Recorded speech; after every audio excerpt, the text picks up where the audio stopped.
if it would help you in this situation. If it helps, there's no calm before the storm. We're at the storm right now, Yeah, so we're in it. The storm is currently raging. Yes. But you guys know Yeah, I'm ready. how we do these things. Let's get it on roll call. Jacob. Kaya. Nick. Ryan. And Steven! Welcome back, everybody, to Tyranny of Dragons, The Lost and Found, episode 46. We're in it. We're in it to win it, possibly lose it, depends on which side of this conflict you're looking on, because shit is going down in Flan. In our current module, Tyranny of Flan, we picked up with our favorite adventuring guild in our city of Flan, having just secured the docks and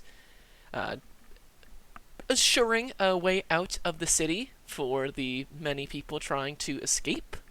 The Lost and Found followed Knight Aelid, Casset, and the last few remaining members, loyal Blackfist members, as you guys headed towards the Stojanow Gates. For the first time, really, since you guys turned over, Sand Krulik during our Outlaws on the Iron Route storyline. You guys went to the front of the Stojanow Gates, seeing the 60-foot tall gates had been barricaded on one side. Over 20 tiers of virulence turned Blackfist guards standing out front, and some stronger and much more intimidating looking guards on the other side of this kind of barricade, the actual gate of the Stojanow Gate, with another figure in some sort of nice covered wagon, like the Wells Fargo style carriage, really, just outside of view. Knight Aelid took her leave, but before doing so, Ranglian threw a curveball and handed over a potion of invulnerability to Knight Aelid, which immediately came in handy, as Knight Aelid and her group made a desperate charge against the Tears of Virulence, she herself taking half a dozen crossbow bolts straight to the body, but that potion of invulnerability does wonders and kept her on her feet enough for her and her compatriots to make an escape and led away the vast majority of guards in front of the Stojanow Gates. The Lost and Found was like, alright, well done, that went way better than we were anticipating, and came up with a plan to storm the Stojanow Gates. As they were getting ready to make their charge, they noticed a leather-clad individual who was hiding out in kind of the central tree in front of the Stojanow Gates, who, with some good perception to see him, and then some good insight to recognize him, the party realized that it was the welcomer Glevith, who was currently perched keeping an eye on the Stojanow Gates. As they began to make their charge, they're like, "Hey Glevith, what the fuck you think you're doing over there?" And he's like, "Whatever the fuck I want." But really, it was nice to see Glevith come and join the party on their dash towards the Stojanow Gates. With a good use of Fireball and a pretty much back-to-back-to-back crits from the entirety of the party, including Glevith, what was not an easy encounter by any means, was over in 2 rounds. Just absolutely murdered the half-dragon guards in front of the gate, and did enough just damage in general to cause the Cambion, the Infernal kind of lead for the gate, to make a retreat back to Valjevo Keep in the Cinnabar Throne. The party then went and freed 127 of the captured people of Flan, who were basically just being led into a large slaughter to be consumed by the main virulence himself, Vorgan Shorax. The party rescued the rest of the people of Flan, or at least those stuck in the Stojanow Gates. Siren turned into a warhorse and had the Lord Regent, Ector Brahms, ride her and lead the rest of the people out of the Stojanow Gates towards the docks to begin the evacuation process, while Glevith informed the party of his true intentions, which was a little welcoming gift to Spurnik, a one-time ally and secret member of the Cult of the Dragon, who the party had apprehended after Spurnick had stolen a number of texts and tried to receive and capture the treasure that was locked away in the Temple of the Scale, very far north on the Stojnow River. The party, sans Siren, was like, oh hell yeah, I believe payback, a nice warm welcome is very much in line. So, following Glevith into the Stojnow gates themselves, into the actual prison part, they found Spurnick holed away in the corner of the Stojnow gate, like the little rat that he is, and with a quick flick of some thieves' tools, Ranglian, Alder, Gelt, and of course Glevith stormed the room, and it was short work of the veterans in there, and Alder got a very meaningful bit of payback to Spurnick, taking him on one-on-one in the kind of little office that he was holed up in. Alder performed what is probably one of the most brutal kills we've seen in the campaign, of using his adamantine claws to rip open Spurnick's, basically throat, and then Green Flame Blade to cauterize said throat, so that he didn't actually bleed out. He suffocated from his own cauterized throat. It was incredibly brutal, and I was very proud of you. After dealing with Spurnick, the party returned back to the docks. We're watching a number of Flan individuals be loaded onto both the Gilded Vigilance and the Gilded Trophy, Dorna Whitebeard's personal ships. When they noticed a group of individuals running towards the docks at full speed, seeing that it was Knight Aelin, having survived the sneak attack, Cassets, and a number of the few remaining of her kind of group were running at full speed and just completely ran past, which is never a good sign from when your allies run past you, as Ixusaxa Terrasong, the nemesis of the Lost and Found, finally came back for round 2 and dropped a shield guardian in front of the party and began to hurl spells atop her wyvern.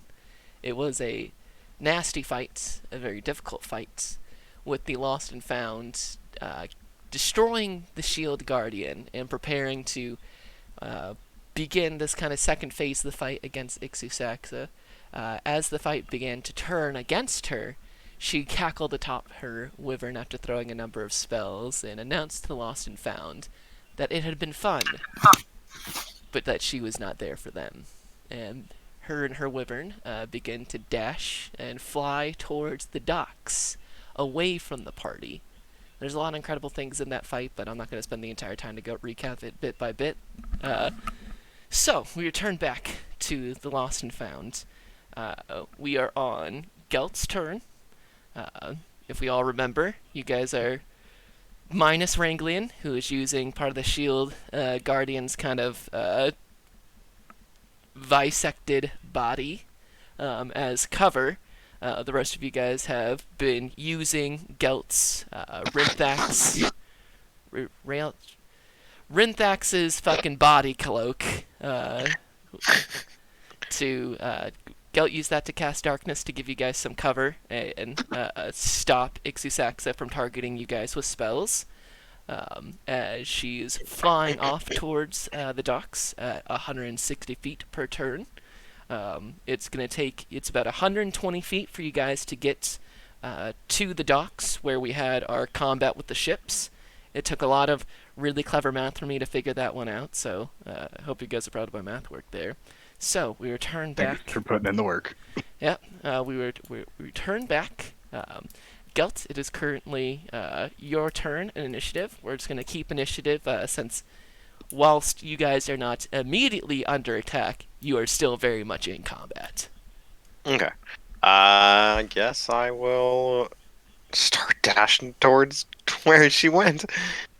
Alright, Gelt gets 60 feet. Bam. Gelt, what is... Yeah, you can make me a perception check, Gelt. Okay.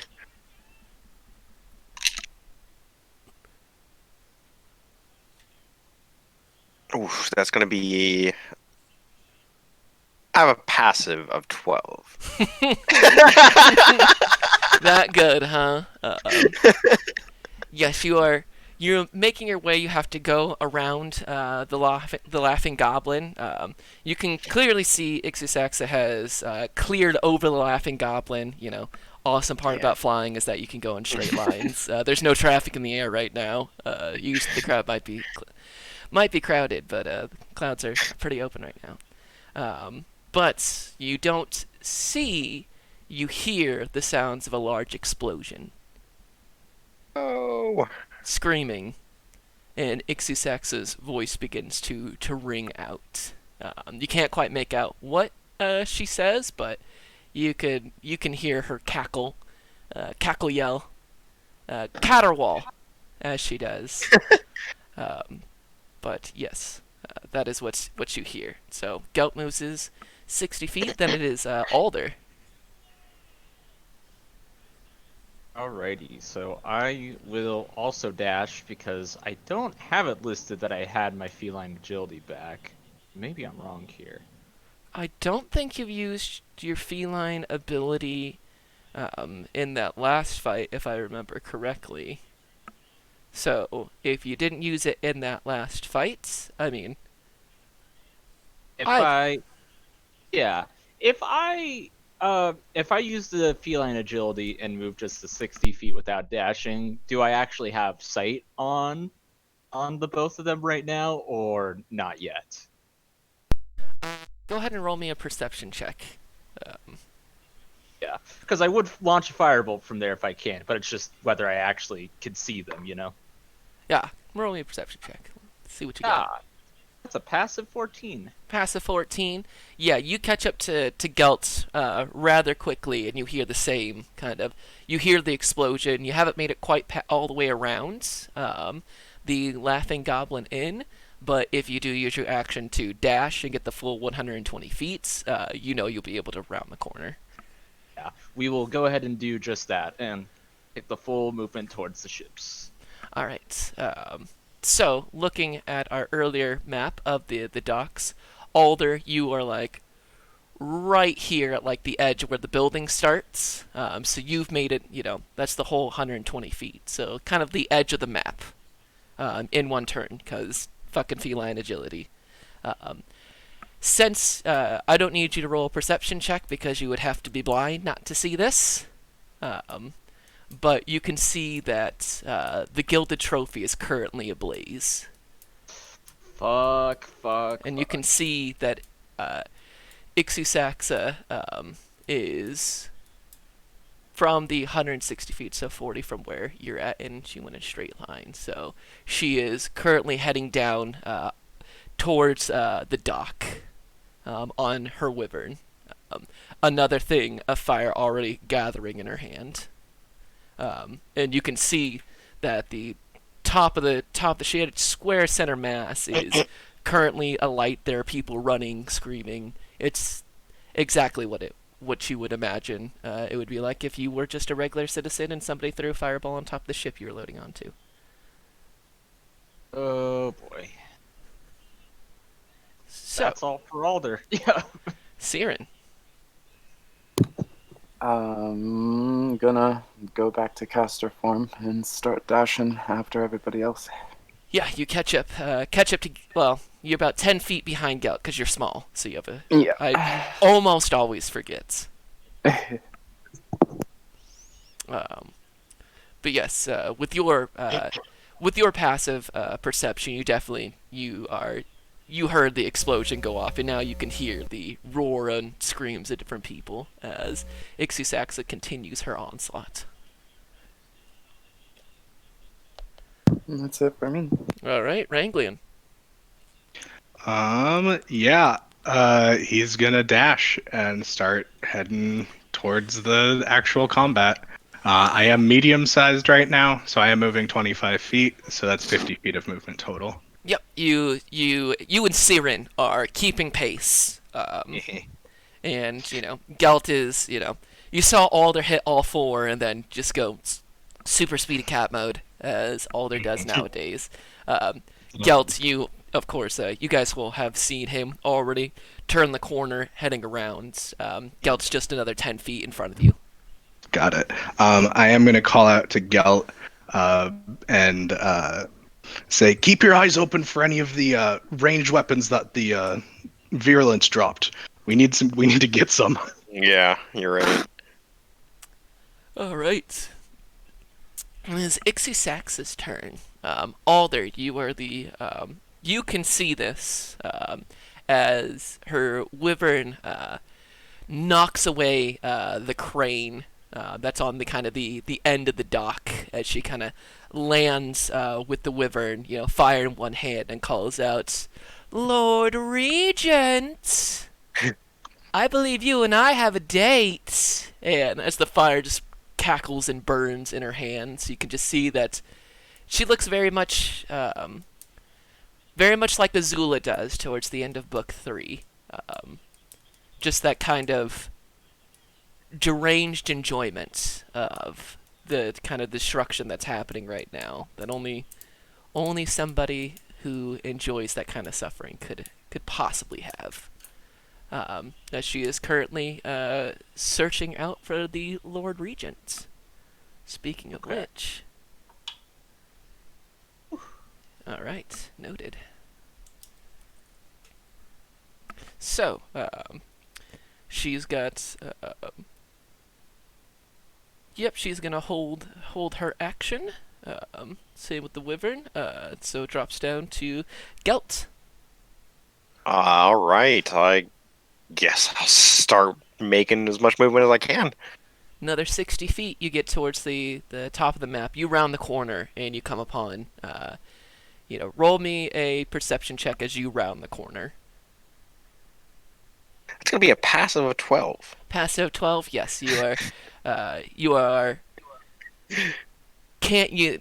Like watching a car accident, you can't take your eyes away from kind of the burning ship as you make it around. You just catch up to Alder. Which then takes us to Alder. Alrighty then. So I'm on.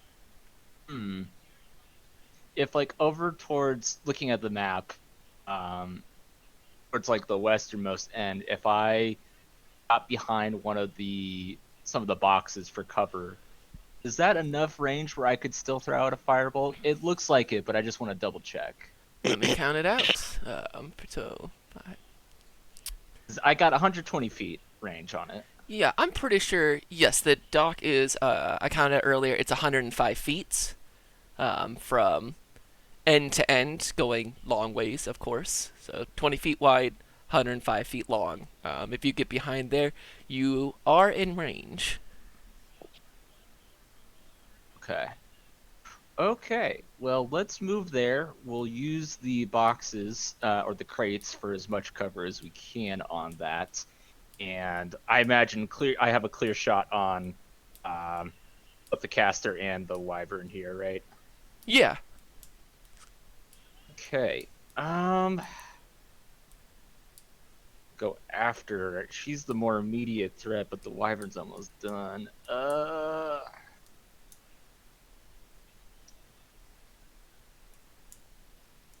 Try to draw her attention.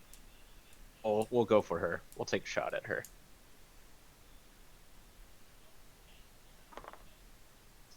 And that is a 24. 24 will hit. Okay. Real low damage, though. That's going to be 9 fire. 9 fire. Got it. I rolled Yeah, 5 on that damage. Yeah. You huck the firebolts and strike her, and while it's not as strong as a hit, it definitely has her attention as she looks over and says, lost and found. You take another shot like that, and I'll burn your other ship. As the fire begins to grow larger and larger in her hands, she aims it towards the other ship. Gelt, you're within range. Siren, with your passive, you can definitely, as you guys are moving around, can hear this. Rain, what's your passive? 13. 13. You can't quite hear, but Siren, with your passive, 17. You definitely hear those words ring out. She kind of screeches and cackles that out. So, going back to the top, Siren. Continue running. All right, you move another 50 feet. So you're 20 more feet till you get to where Gelt is at. And you, as you turn the corner, you see the same kind of scene described. After Siren is actually the Lord Regent. As the Lord Regent begins to make his way from the Vigilant down the gangplank towards Ixusaxa with his hands up. And you can hear him all say, "People of Flan, it's going to be all right." And he has both hands up. You can see he has reclaimed kind of the red and velvet cloak of kind of the Cinnabar throne. So he is making his way down the gangplank, heading towards Ixusaxa. It is now Ranglian's turn.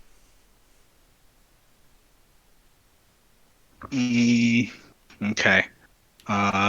Yeah, he's going to move towards the party. Yeah, he's just going to dash the 50 feet. Yep, keeping pace with Siren. With my passive perception, do I happen to see any stray crossbows or anything that the Tears of Virulence had been using? Go ahead, since you're using your action to dash, roll me a perception check. Okay.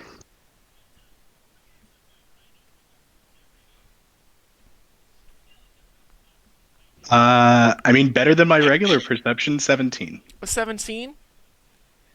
Yeah, you see closer towards the building side, some of the defeated and slain Tears of Virulence bodies have been kind of stacked up with all of their shit. So yeah, you have eyes on a heavy crossbow. Yeah. I have a plan. Okay. It is Ixusaxa who is going to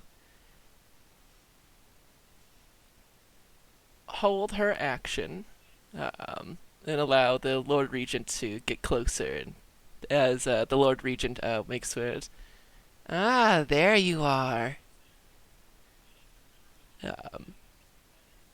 That's just this ship too. As the gilded trophy continues to burn as the fire is now eating up its way towards the mast, spreading across the deck. Some people are jumping from the ship, both alight and not alight, as you can see it begin to eat further and further away into the ship. She's gonna have her wyvern stay right there. They have things they need. Gelt. Alright, so I'm at the top of the map. 1, 2, Mhm. 3, 4, 5, 6, 7, 8, 9. And we can say Ranglian points out the heavy crossbows, because there are two Tears of Virulence members that you guys that Killed. killed. The third one is currently on the bottom of the Moon Sea with a hole through the chest from a giant scorpion. So Gotcha. yeah, that body inaccessible, but the two others that you guys killed, including the captain-looking one, are both over there. Each one has a long sword, a short sword, and a heavy crossbow with a number of bolts. Okay, so I will use my free action. Oh, I have to drop. That's what a free action is. I have to use an action to put away my whip. And they're heavy crossbows, so they take both hands. 2 arms, yeah. So I can't put away both my items right now. I can only put away one. Well, you can put away one as your object interaction, and then the other as your use an object action, technically. And also, Okay. Yeah. But I wouldn't be able to pick it up, though. Not quite yet, unfortunately, no. Yep. That's the only issue, because you're using your action for stuff. Yep. Yeah. Well, yeah. I'll put away my things, and that's all I can do for the moment. Or actually go where the weapons are? Oh or yeah. no? Sorry, I thought that's what I was. I already was. Okay, got it. You didn't set it exclusively. No. Yeah. Mhm. My bad. My apologies.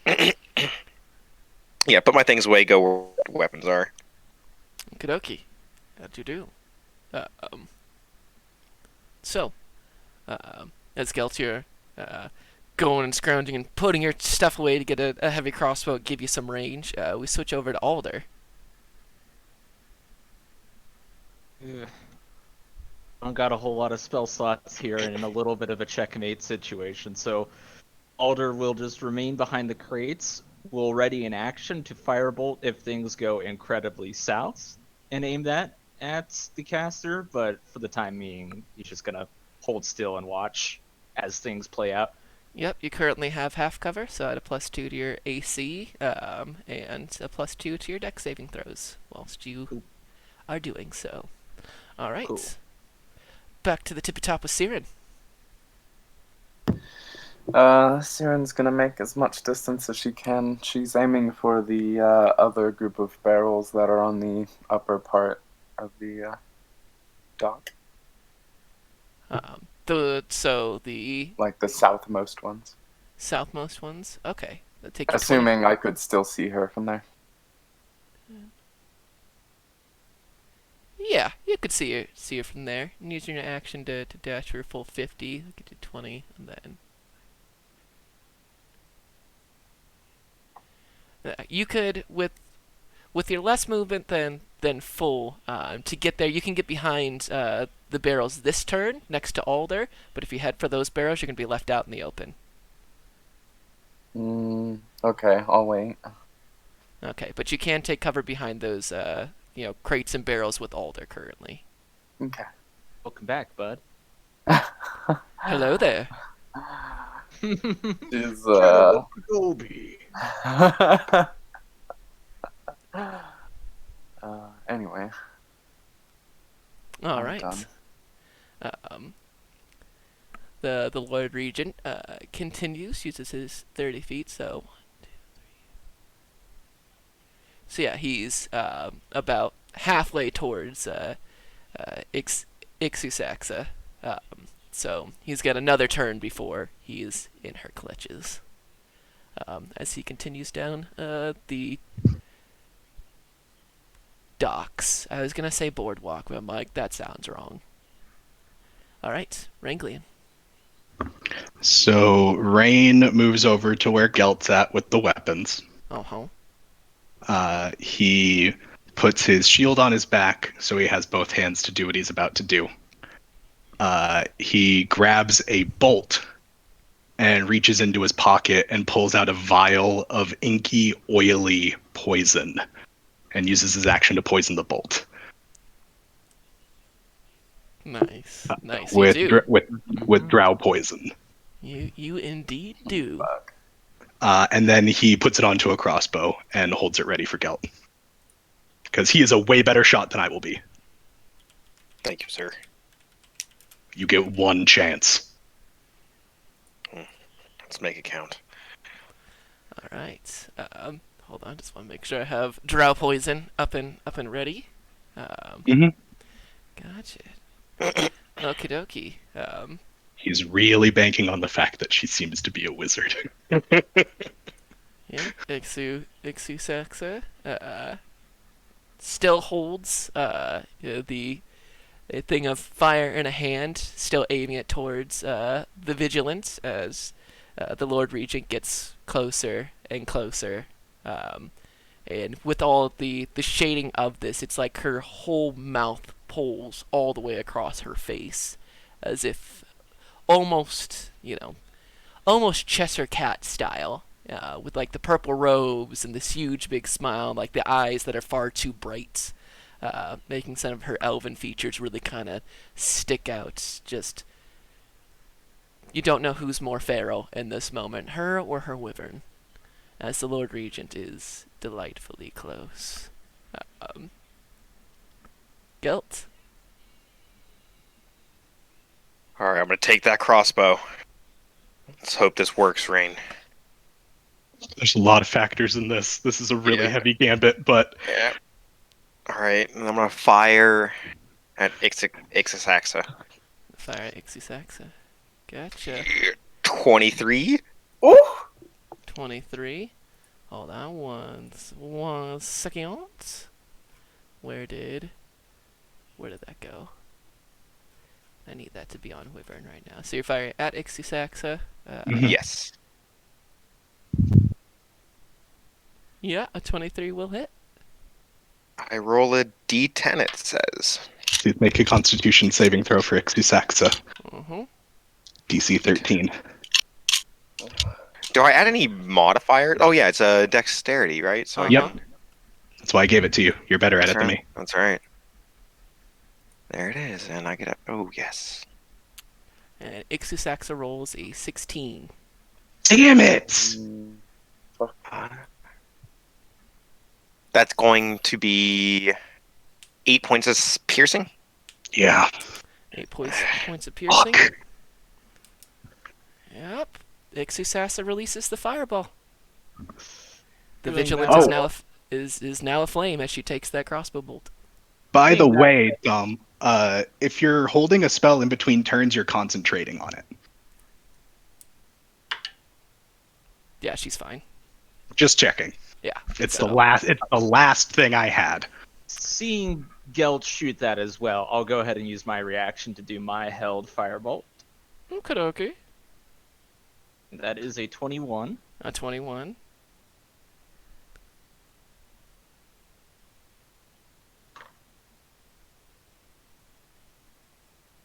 And that's going to hit for 19 fire damage. 19. Ooh.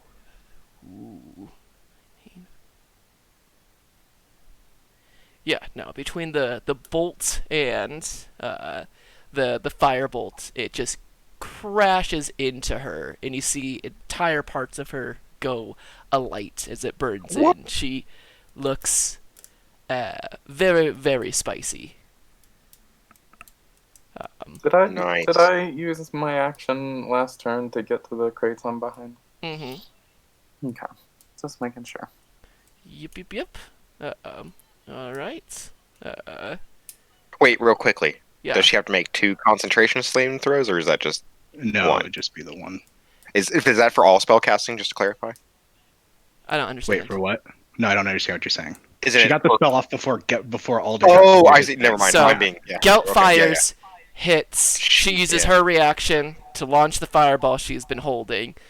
Upon Alder seeing that, she throws the fireball. Alder's like, well, I guess it's on. Throws said firebolt, All right. striking Gotcha.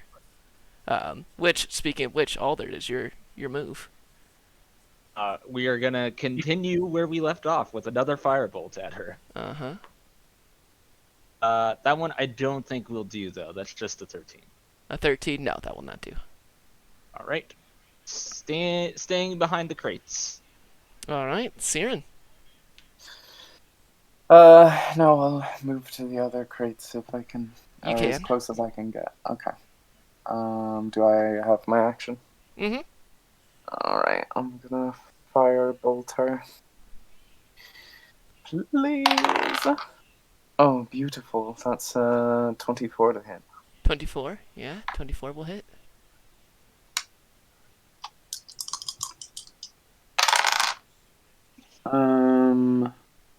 That is 11 fire damage. How do you want to do this?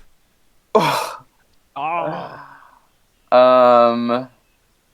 Oh my god. I don't know.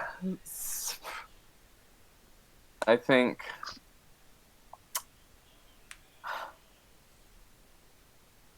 I don't know. You can do it for me. My brain is fried right now. Yeah, you just put all of your anger in this moment, and as you launch this kind of firebolt that pulls from the flames of her own spell from the Gilded Vigilance, and makes a perfect arc, hitting her straight in the throat and burning its way in as she goes to say something, and it just burns through. It's kind of like those old horror things they would show you, like this is what happens when you smoke, but opens all the way up through to the back as she falls from her wyvern. All right. Saren's gonna just call out for everyone to put out the fires while we deal with the wyvern.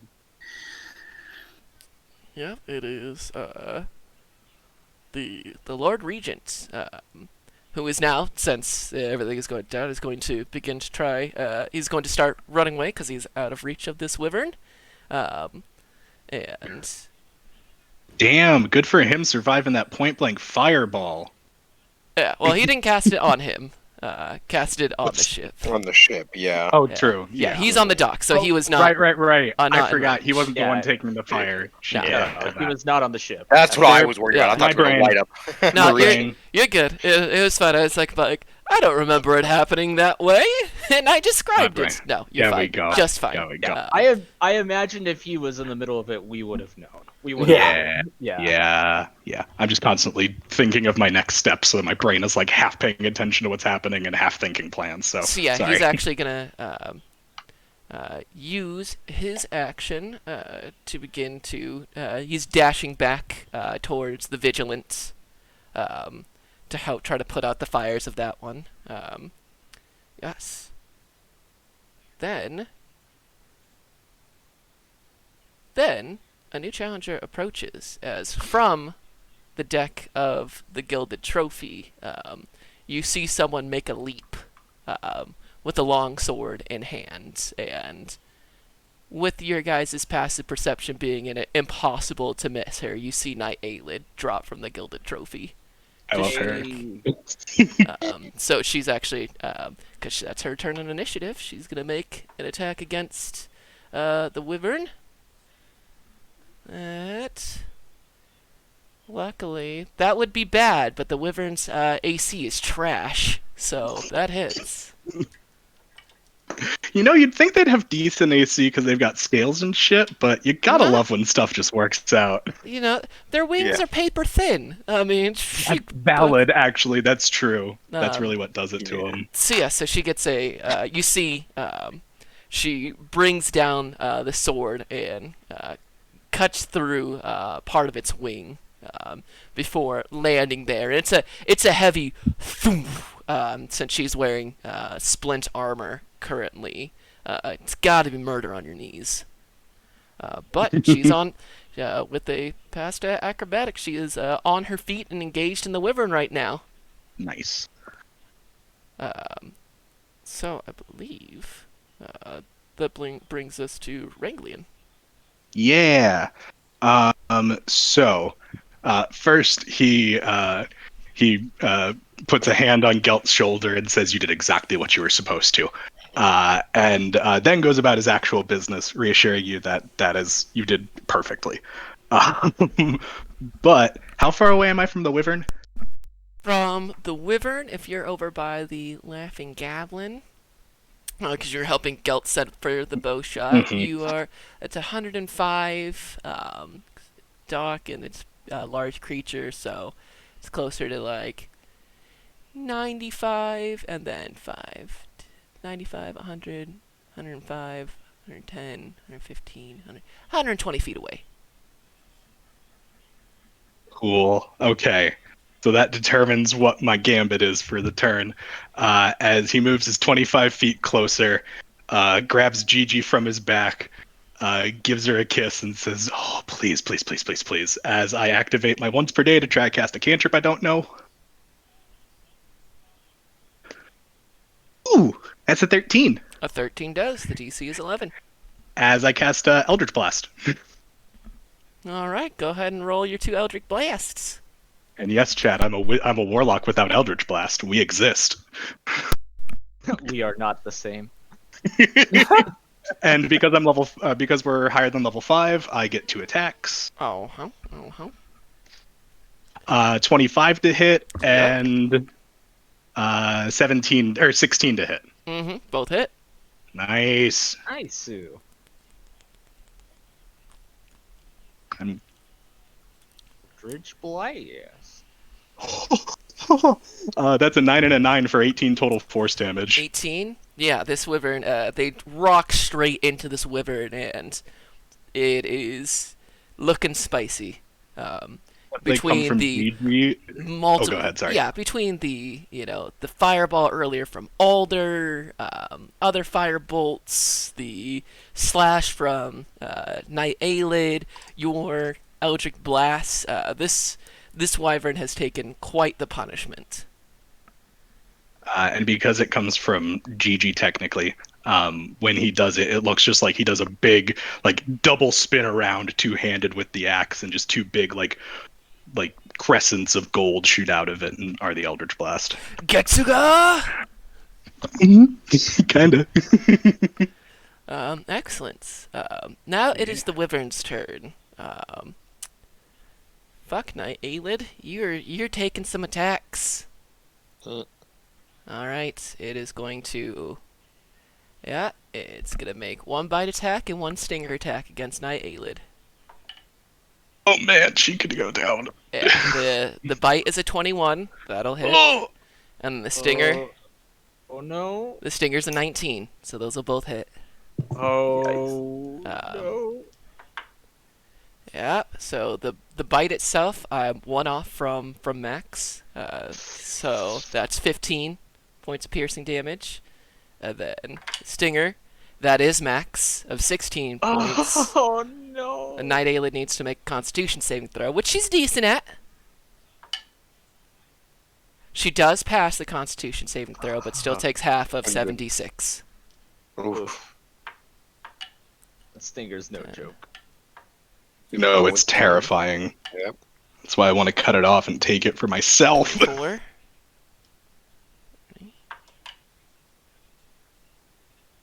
So third. So she takes 18 points of poison damage. And Night Aelid goes down. Yeah. I'd be amazed if she was up. Yeah, absolutely. With the damage she took from pulling that, if she had the potion of invulnerability still chugging away, maybe, but unfortunately, It only lasts a minute, potent but short. Yep, it's what it needed. So you guys see as the wyvern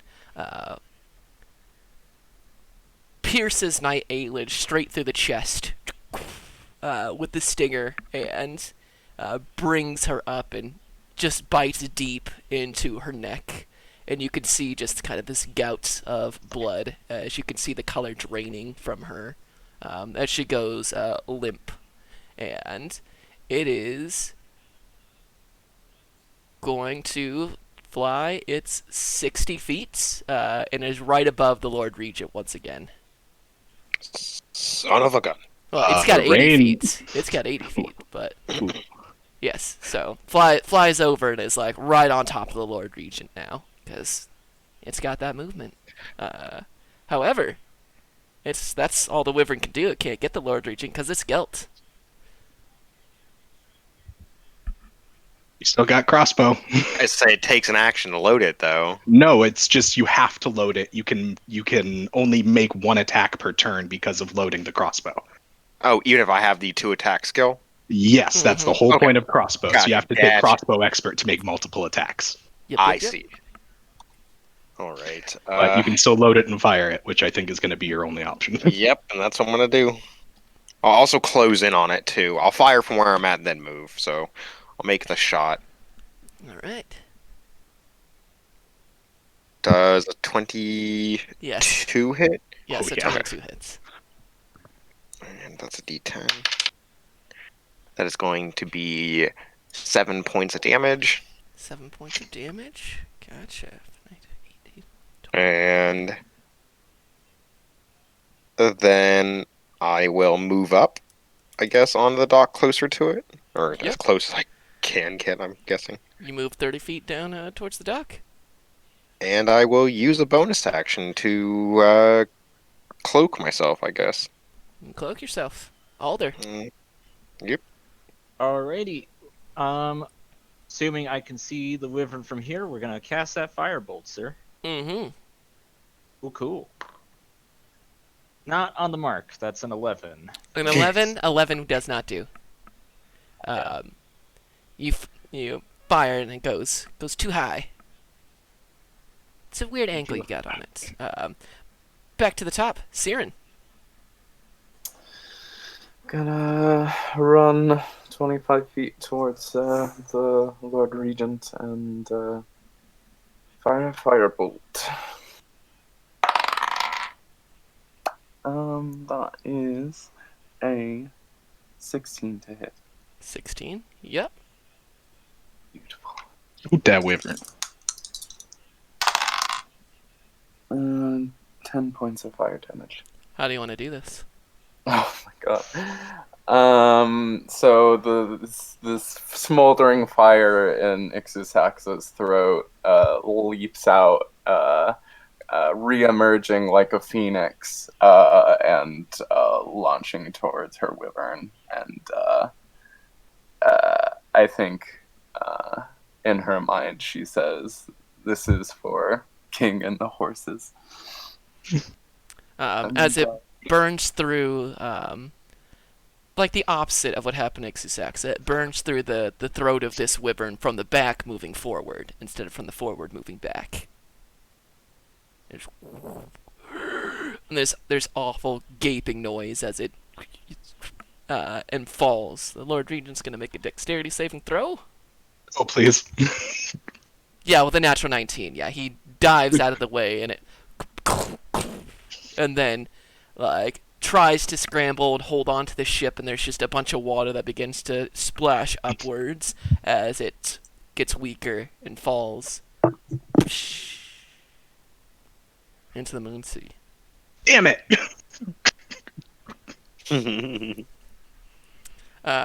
So we are technically out of the fight. Still bad times. Still not great times. But yeah, we can say we'll handle this narratively from here on out. Got it. So initiative is over. You see the wyvern fall, and you're not quite sure if the Lord Regent was able to make it out, but you see the Lord Regent stand up. Gives like an All Might style, like one fist in the air before begins to start coordinating people to help get the fire off of the vigilant. Rain runs for Night Aelid. Like, he had screamed out like a pained no as she fell. And he's hoping that there's some chance of being able to resuscitate her. Yeah, with your dash, it takes a little bit, but you run your full speed and get to the body of Night Ailey. Go ahead and make a medicine check. Could I attempt to help him with that? Yeah, you guys have the same movement, about the same area, so it does take a bit for you guys to get there with your short legs, but Yeah. go ahead. Thank you for the help, Siren. That's a 25 medicine. Oh. 25. The 25 medicine.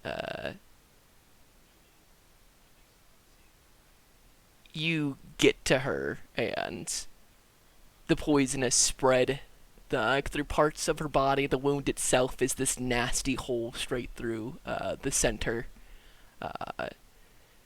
Do you guys have any healing potions on you currently?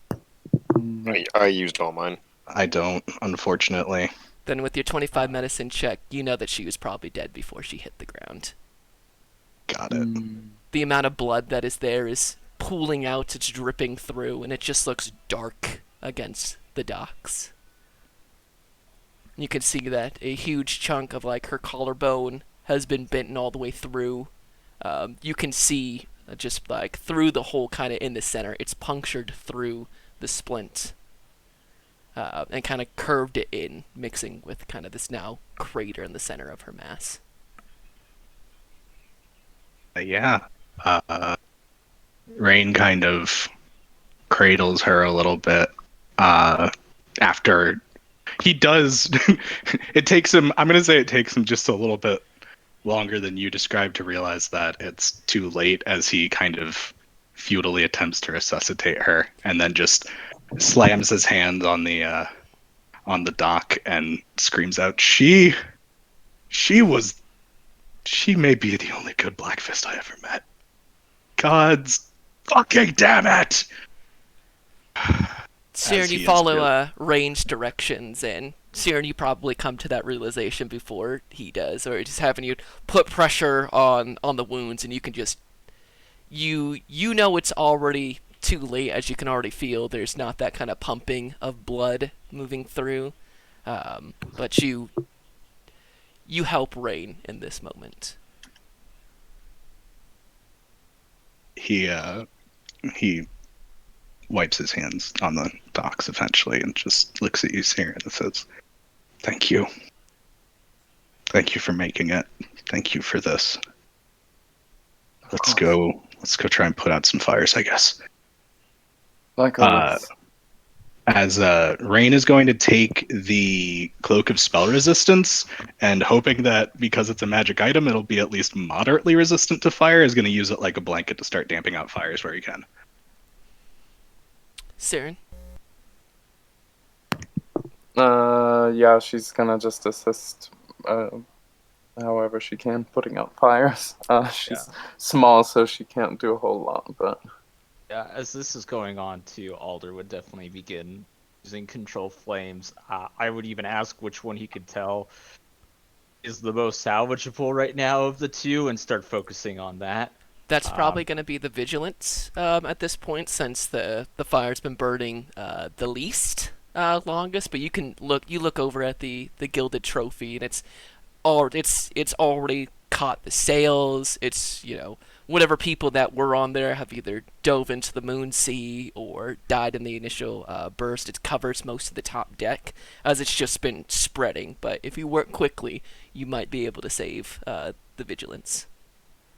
Alder will definitely head straight for the Vigilant and begin controlling flames to put it out as quickly as he can. And then Gelt, how would you like to assist? Yeah, Gelt will also be trying to raise the sails away from the fires as much as possible, or if the sails are on fire, he'll pay attention to those first. Okay, well that's... Siren is actually going to attempt to climb the gilded trophy just to see over its railing and see if the horses are, if she can hear the horses, if they're on that ship at all. Make me a perception check. Okay. That is a 21. Yeah, you definitely hear them stored in kind of the brig below. Okay. Siren is going to call back to Rain and say she's saying she's gonna get the horses and she's gonna just run for it. Siren, I will say that the almost the entirety of the deck of the gilded trophy is alight.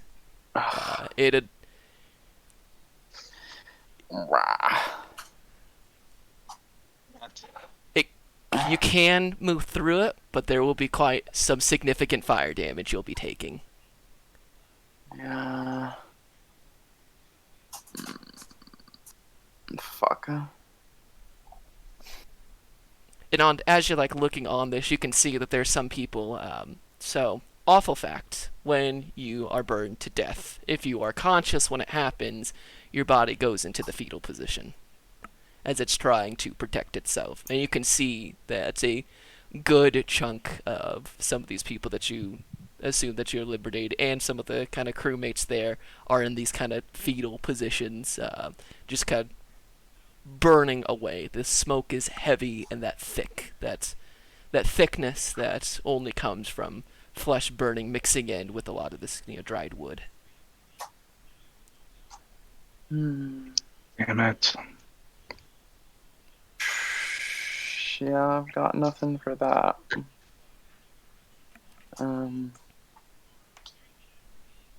Yeah, she kind of just stands there, I guess.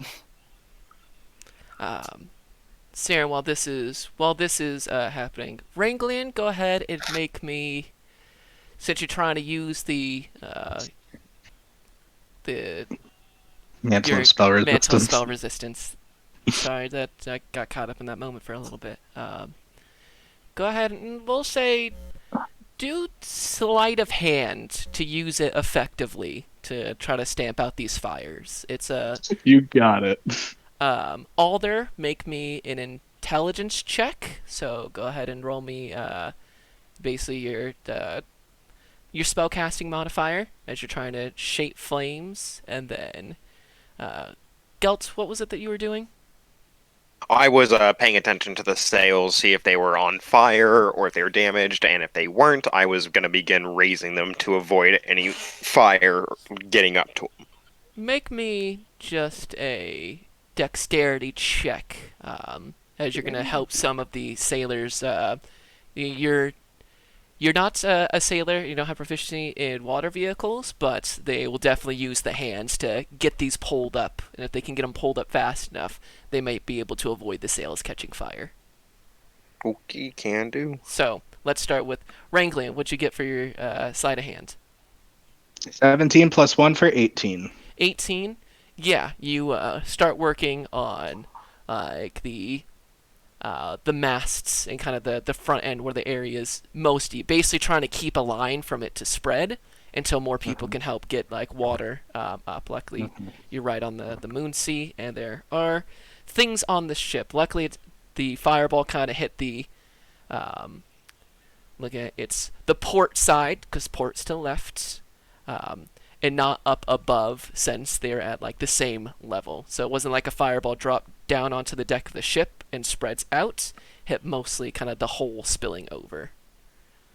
So yes, we can say that's going to reduce some of the fire. Alder, what's your control and shape flames?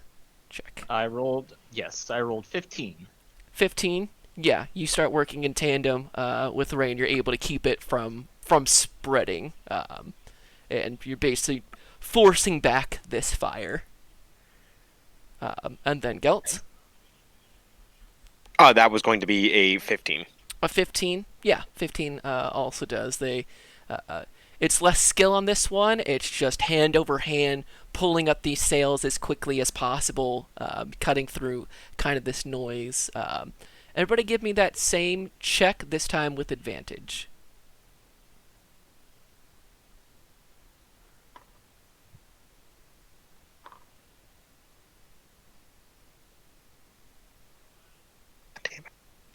Okay, that's just a 12 this time on the intelligence check. Okay. That's a 15 this time for Rain. All right. 16 for Gelt. Yep. Yeah. Your combine Alder. There's a couple places where the fire, catches some barrels and the flame gets larger than you were anticipating. So you're having a little trouble keeping it aflame, but with Ranglian helping you smother the flames in some areas, and then Gelt's continuing to listen. You guys are able to move the sails out from getting burned and contain kind of the deck fire as more and more of the crewmates and the Lord Regents and people are grabbing pails and flinging water over the sides of it.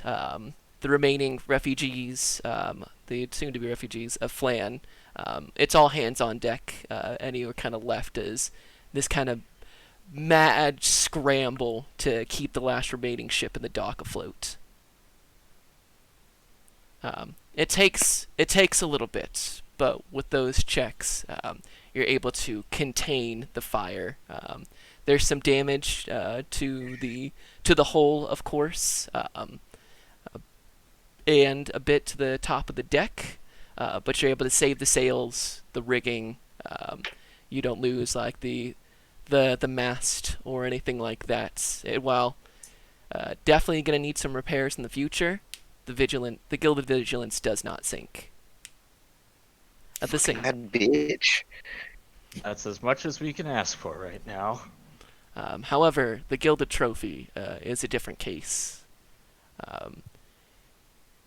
The fire has spread across the deck, moving up the mast, the riggings and the sailing has caught alight, and it begins to reach kind of a fever point. It lights up the entire. It's like bright lights, as kind of the darkest part of evening is just illuminated with this. Before there's a sickening,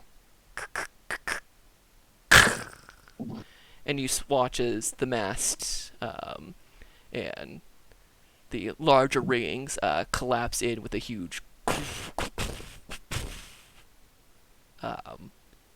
before the gilded trophy sinks. Damn. Another anguished scream from Rain. He's been loud this whole time.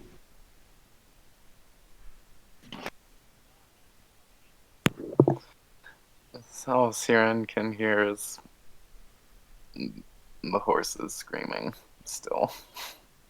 She just stands on the dock staring at the ship burning in the water. The screaming goes on for a bit, but as the smoke kind of gets more and more intense, interpret it as you will, but the screaming does stop before the ship Oh no, collapses. I meant in. it's just okay. her head. In her own head. Gotcha.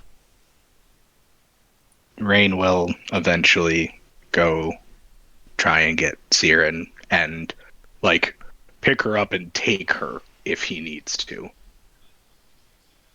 Like, if she just is totally catatonic at this point. And she'll go with you. Heck, he still even offers to carry you, like, while he's medium-sized right now.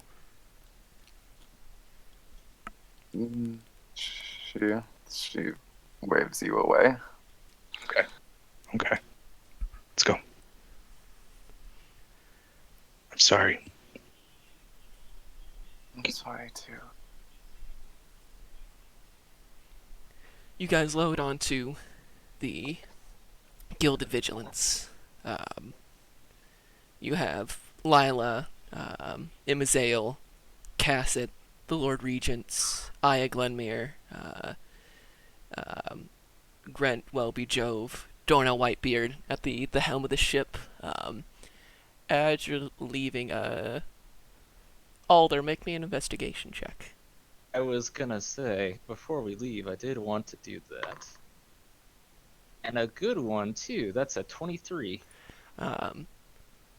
After you get the fire under control, and as Rain is going to collect Siren, you do look over to Ixusax's body, and your suspicions of her being a wizard pay off as you search her body and you find two things of note. You find one, her spell book. So go ahead and Nice. so the list of spells that are in it. I'll just tell you now. So if you have a piece of paper to write it down, let me know when you're ready. I am ready. So your first level spells. She has Detect Magic, Mage Armor, Magic Missile, and Shield.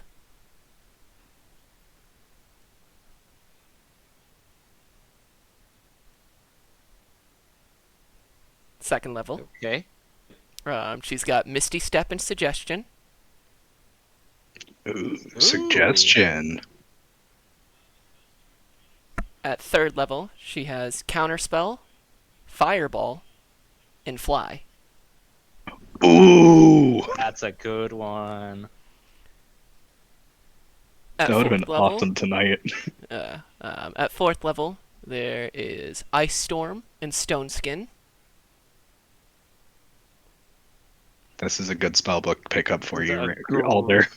This is a great spellbook. And you said Stone Skin was Uh-huh. Okay.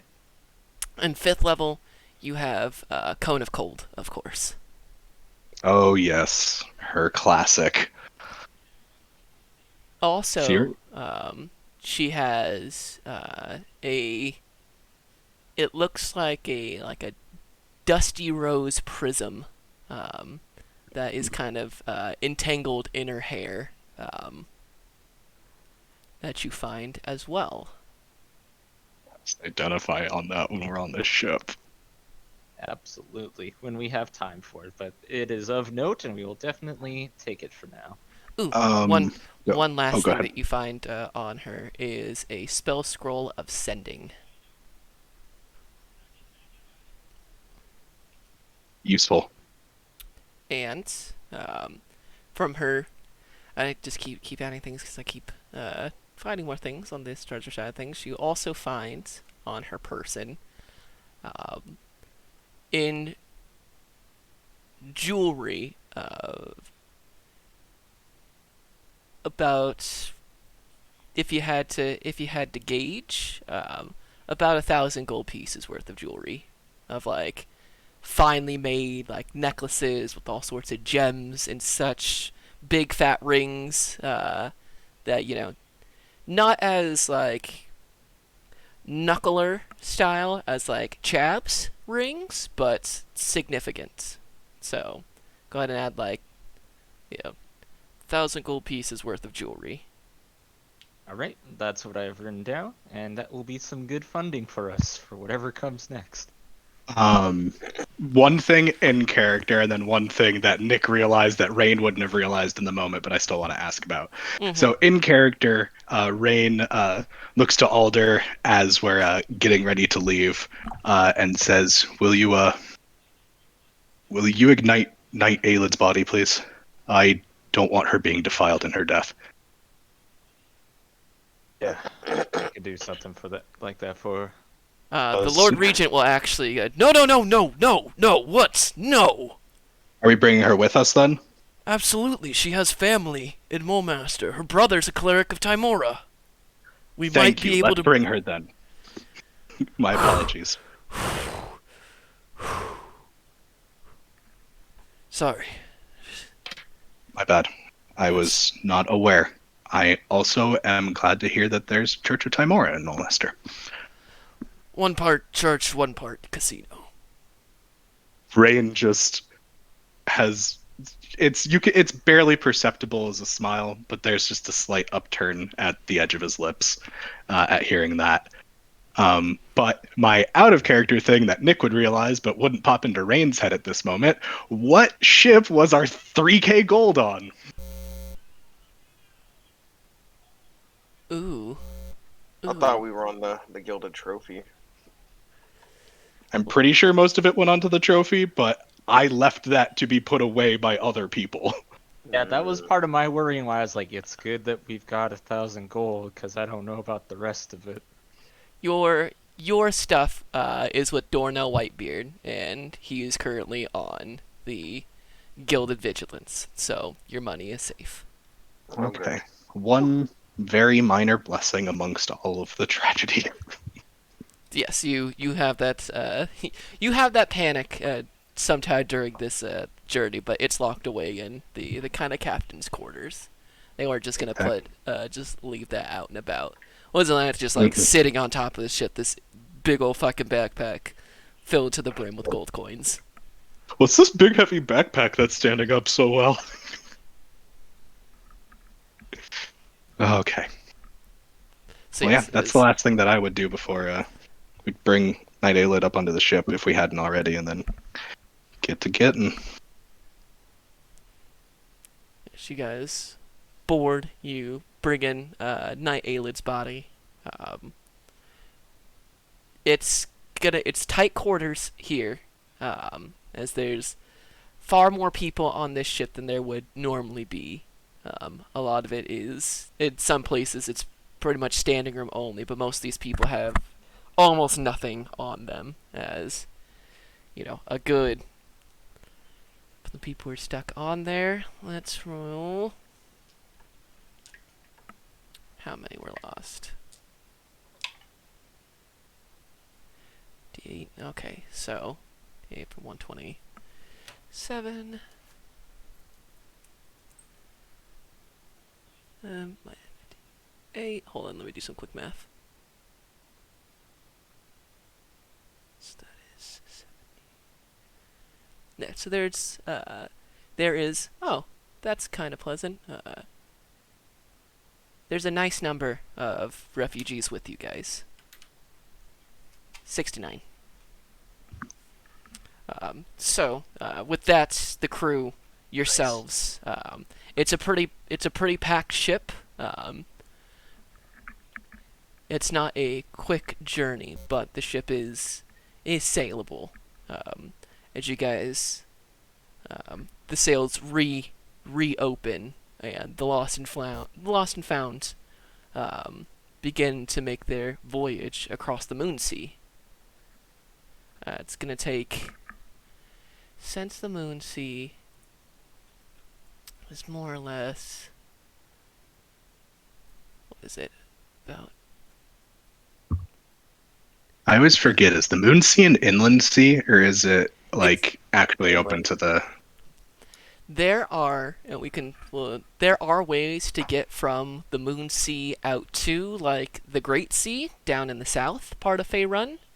And there are tails that you could take, so you can get from the Moon Sea into the Sea of Fallen Stars, and then go from the Sea of Fallen Stars east, and there are tails that there are waterways that lead out to the sea, though it depends on how much you believe that's possible. But there's really only one way to get from, like, the Moon Sea down into the Sea of Fallen Stars, and you can. There are tales that say that you could make it into, like, the Great Sea, but typically it's in surrounded. And the Moon Sea, actually, I was talking to Kai about this, is actually a freshwater. Oh, Like, okay.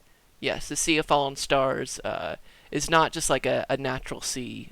During an event called the Starfall, part of the moon was brought down onto Faerun, and from that, between rainwater and natural water beneath the planet, rising up over time, it's actually all fresh water. While there are saltwater seas, of course, like the Sea of Swords, the Shining Sea, and such, all this is freshwater. Like, it really is Cool. like a Great Lake. But it's about believe a 5-day journey to get from Flan all the way over to Molemaster. Oh. Uh, I don't know how many days it takes, but eventually Rain does start singing again to keep everybody's spirits a little bit up. Because I mean, I'm a bard. Got to do what I can in that regard. He is also going to help on the ship as much as he can because he's strong and big. Gotcha. As you guys have, it's cramped, but you guys, do get a long rest. I have some experience points to divvy out to you guys. Woohoo! It's gonna take me quite a bit of math, so go ahead and everybody take Yeah. like a 5 or so minute break while I do some big math. Thank you. I'll be damned. I need to go make my brain calm down again. You killed my buzz. In the best possible way. 29, 23, 23. 1, 2, 3, 4, 5, 6, 7. So 4,900 plus 900 plus 3 plus 1,800 plus 200 plus another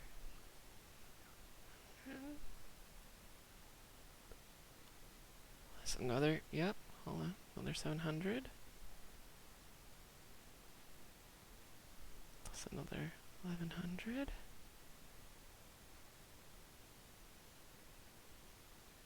yep, plus another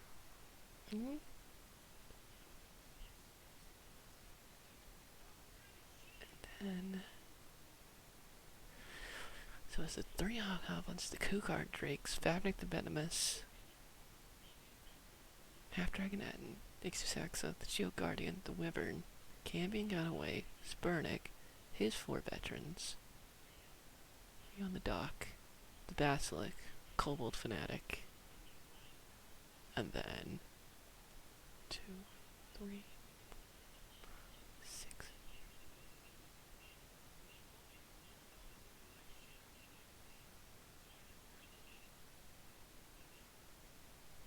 Wait. Hold on.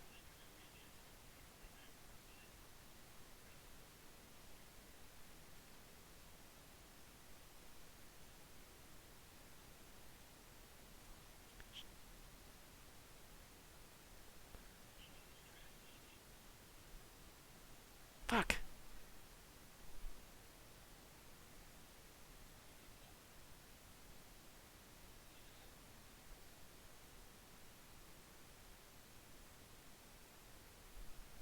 Oh.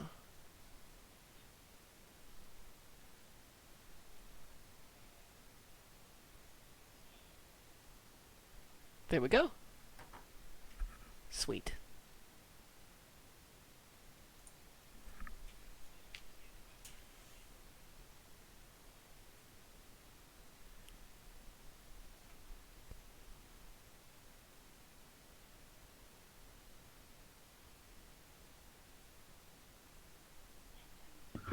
I have returned.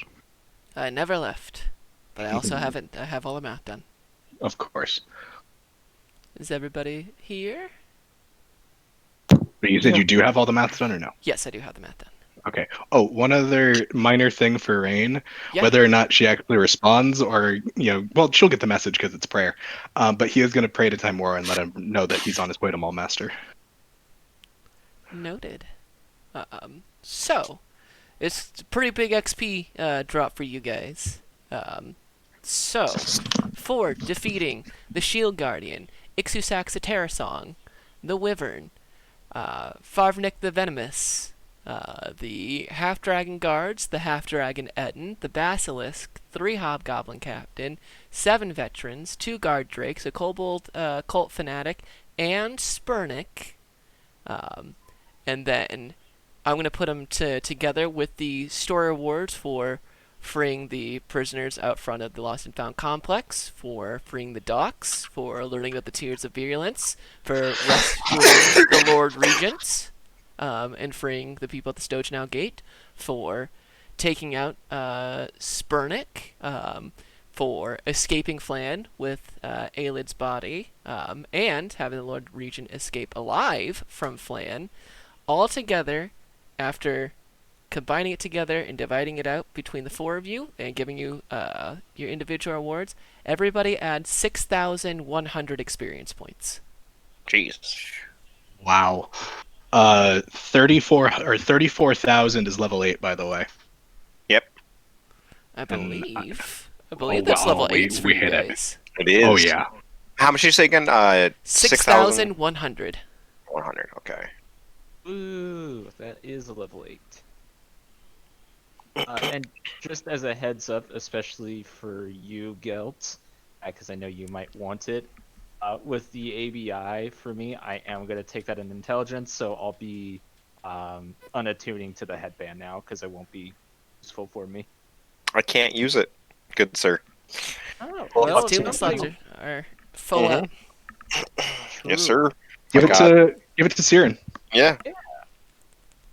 What am I taking? The headband? headband. The headband brain Oh. cell. Yes. Beautiful. Yeah, you can Yeah, I'll finally take that. be hella effective with, or, well, more effective with Firebolt, and Right. better nature checks. Yes. Beautiful. Makes it a 19, by the way. Nice. Yeah, go ahead, break it down, because level 8's a big deal for you guys. So let's roll our health. You guys tell me what you. I mean, I think Rain, are you taking a 4th level on Barbarian for the ABI?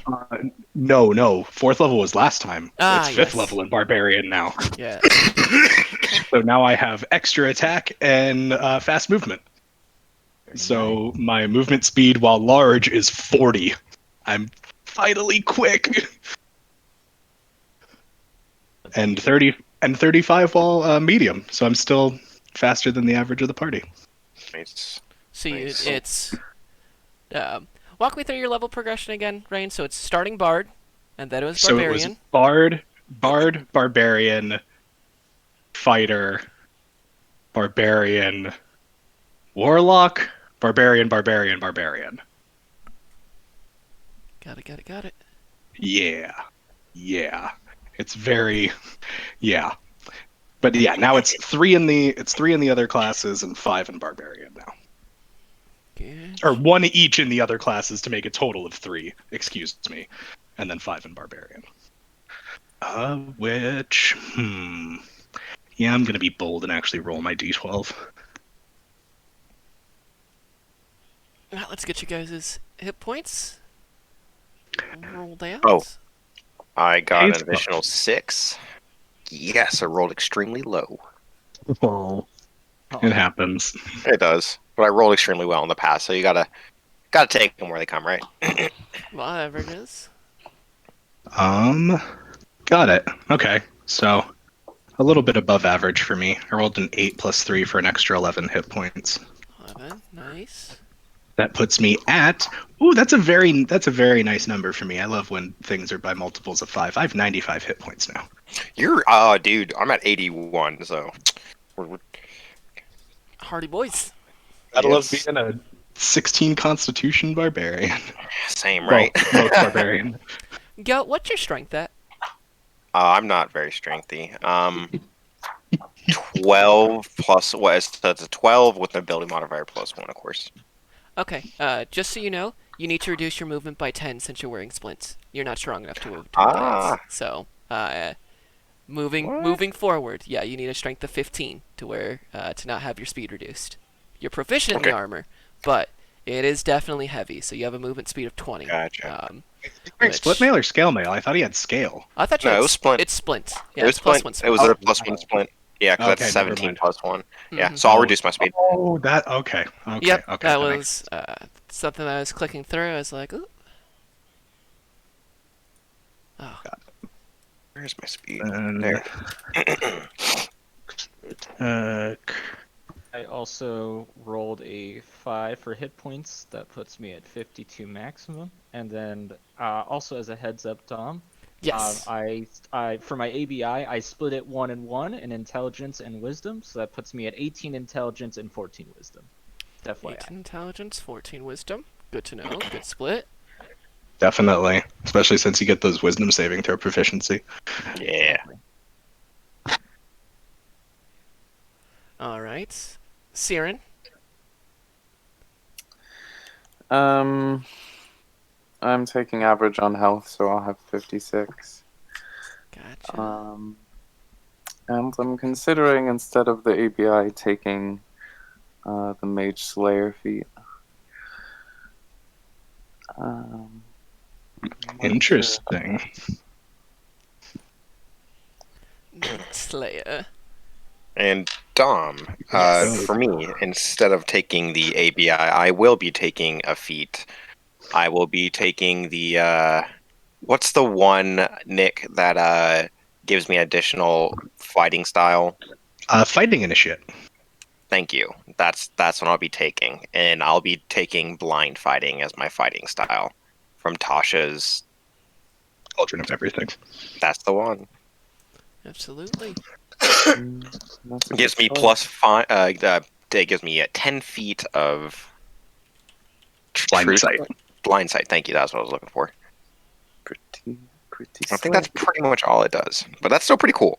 Yeah, no, that's like the reason that the fighting style has a long listing is because it explicitly describes what blind sight is there for players. Mhm. But yeah, it just gives you 10 feet of blind sight. It's very simple, but incredibly effective. Yeah. Gotcha. Okie dokie. So Gelt took blind fighting. Raglan took a 5th level of barbarian. Alder did a plus 1 split to intelligence and wisdom. Siren is deciding. You guys added your Yeah, health. I'm settling on Mage Slayer. Siren took Mage It Slayer. feels appro- Got it. So, as you guys sail to Bullmaster, technically, that's the end of our Flan campaign, guys. Wow. As you guys successfully sail across the Moon Sea, getting towards Mulemaster, the city of danger. However, we do have some time before the Mulemaster campaign starts. So we can either do a little bit of describing Mulemaster and such. There's some things that go on for there, but you guys will be taking the back seat in Mulemaster. We will have adventures there. Specifically on, I believe, the 6th module, there's a big RP heavy session, which you guys and the Mulemaster campaign will all be together. We're going to do a big group session. It's cool. all RP focused, and I can tell you ahead of time it'll be to drum up support for the Flan refugees when that comes about. So we'll have some crossovers for that. However, in the meantime, there is one module left in the Flan campaign called Escape from Flan.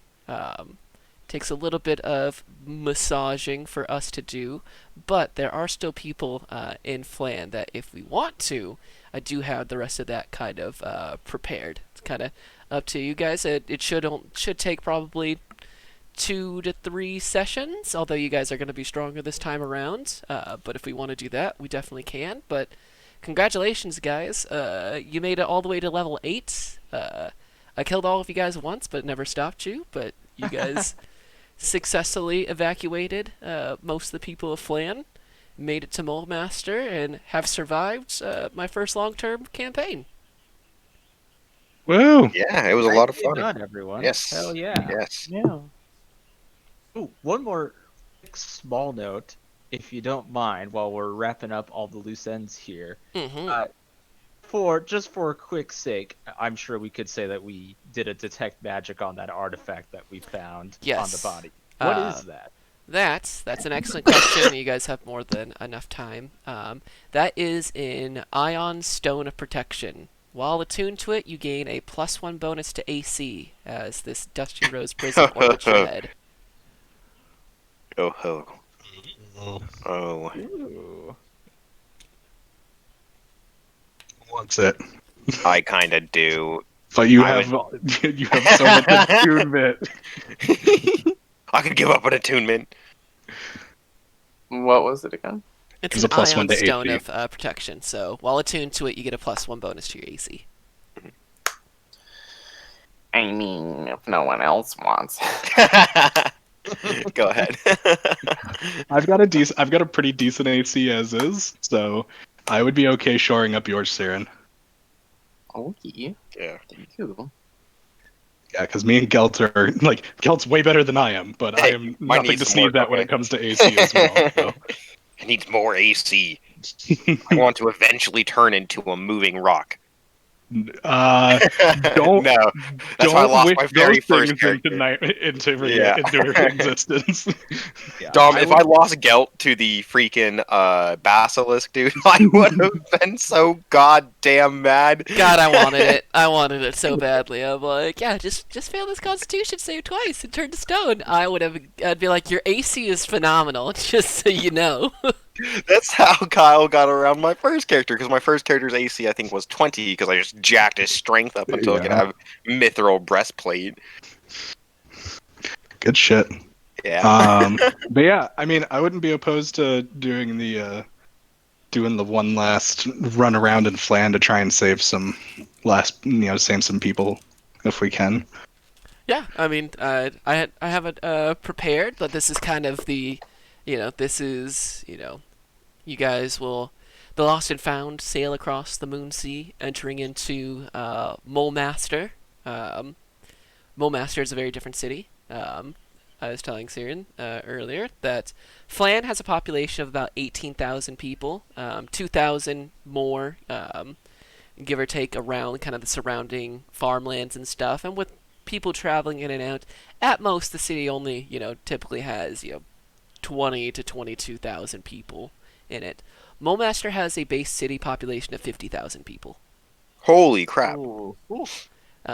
Mulemaster is like, Flan, from start to finish is only hundreds of feet. Like it's not a whole mile. You can walk around Flan, like the whole of it in like 15, 20 minutes for most people. Mulmaster like is a whole mile, like in both directions. Like it is a huge area. Um, it's based right off of the River Liss, which is a more shallow kind of river, and it drains into the flooded forest, which, fun fact, is where Velvet originally was from. Um, and so it opens up into like the huge docks, like big walls that go around the whole city. There's tons of towers, and um, you know, by comparison, like tons of tall, multiple story buildings in many directions. There's, it's kind of like a combination of like, think like Massachusetts and like industrial age, like England. So lots of like smaller streets. Um, it definitely like way more smog and pollution just because all around Mulmaster there's nothing. There's like no nice big forests or anything like that. It's kind of rocky and barren all around Mulmaster, and Mulmaster is it's incredibly cold in Mulmaster all the time. Real Chicago style where the wind just cuts through you and there's nothing to really cut down that wind. It just at all times. So the Lost and Found made it there. There is in Mulmaster. There is the Edict of Arcane Magic, which is no arcane magic in the city. So if you go to Mulmaster, one of the first things that you learn from there is that you have two options if you are an arcane spellcaster. So warlock, sorcerers, wizards, those types of people. Bards. Bards, yep. That you have you have 6 months from when you enter the city to join the Cloaks, or the Brotherhood of the Cloaks, where you basically use your city like for Mulmaster, and if you join them, you're allowed to cast spells in the city and such, because it's usually a pretty big crime. If you don't do that, you are either banished from the city, or if they catch you casting arcane magic in the city, especially if it's of a 4th level spell or higher, the punishment can be up to and including death, but typically they will cut your hands off and brand you as a spellcaster. So magic is very different in Mulmaster. The workways around it is you are emissaries from a foreign power. You join the Cloaks, or you don't get caught. So that's very, very different for spellcasters there. But that's Boy. yes, Mulmaster is a very different city. It's much bigger. It's much dirtier.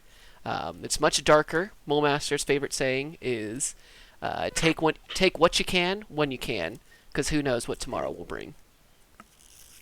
They're a hardy people, where the nobles typically talk with posh British accents, and the people of Mulmaster, they all share a very similar accent to Chab.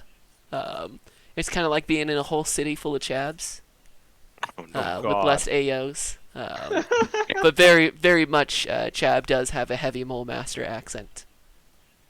Is there a family presence?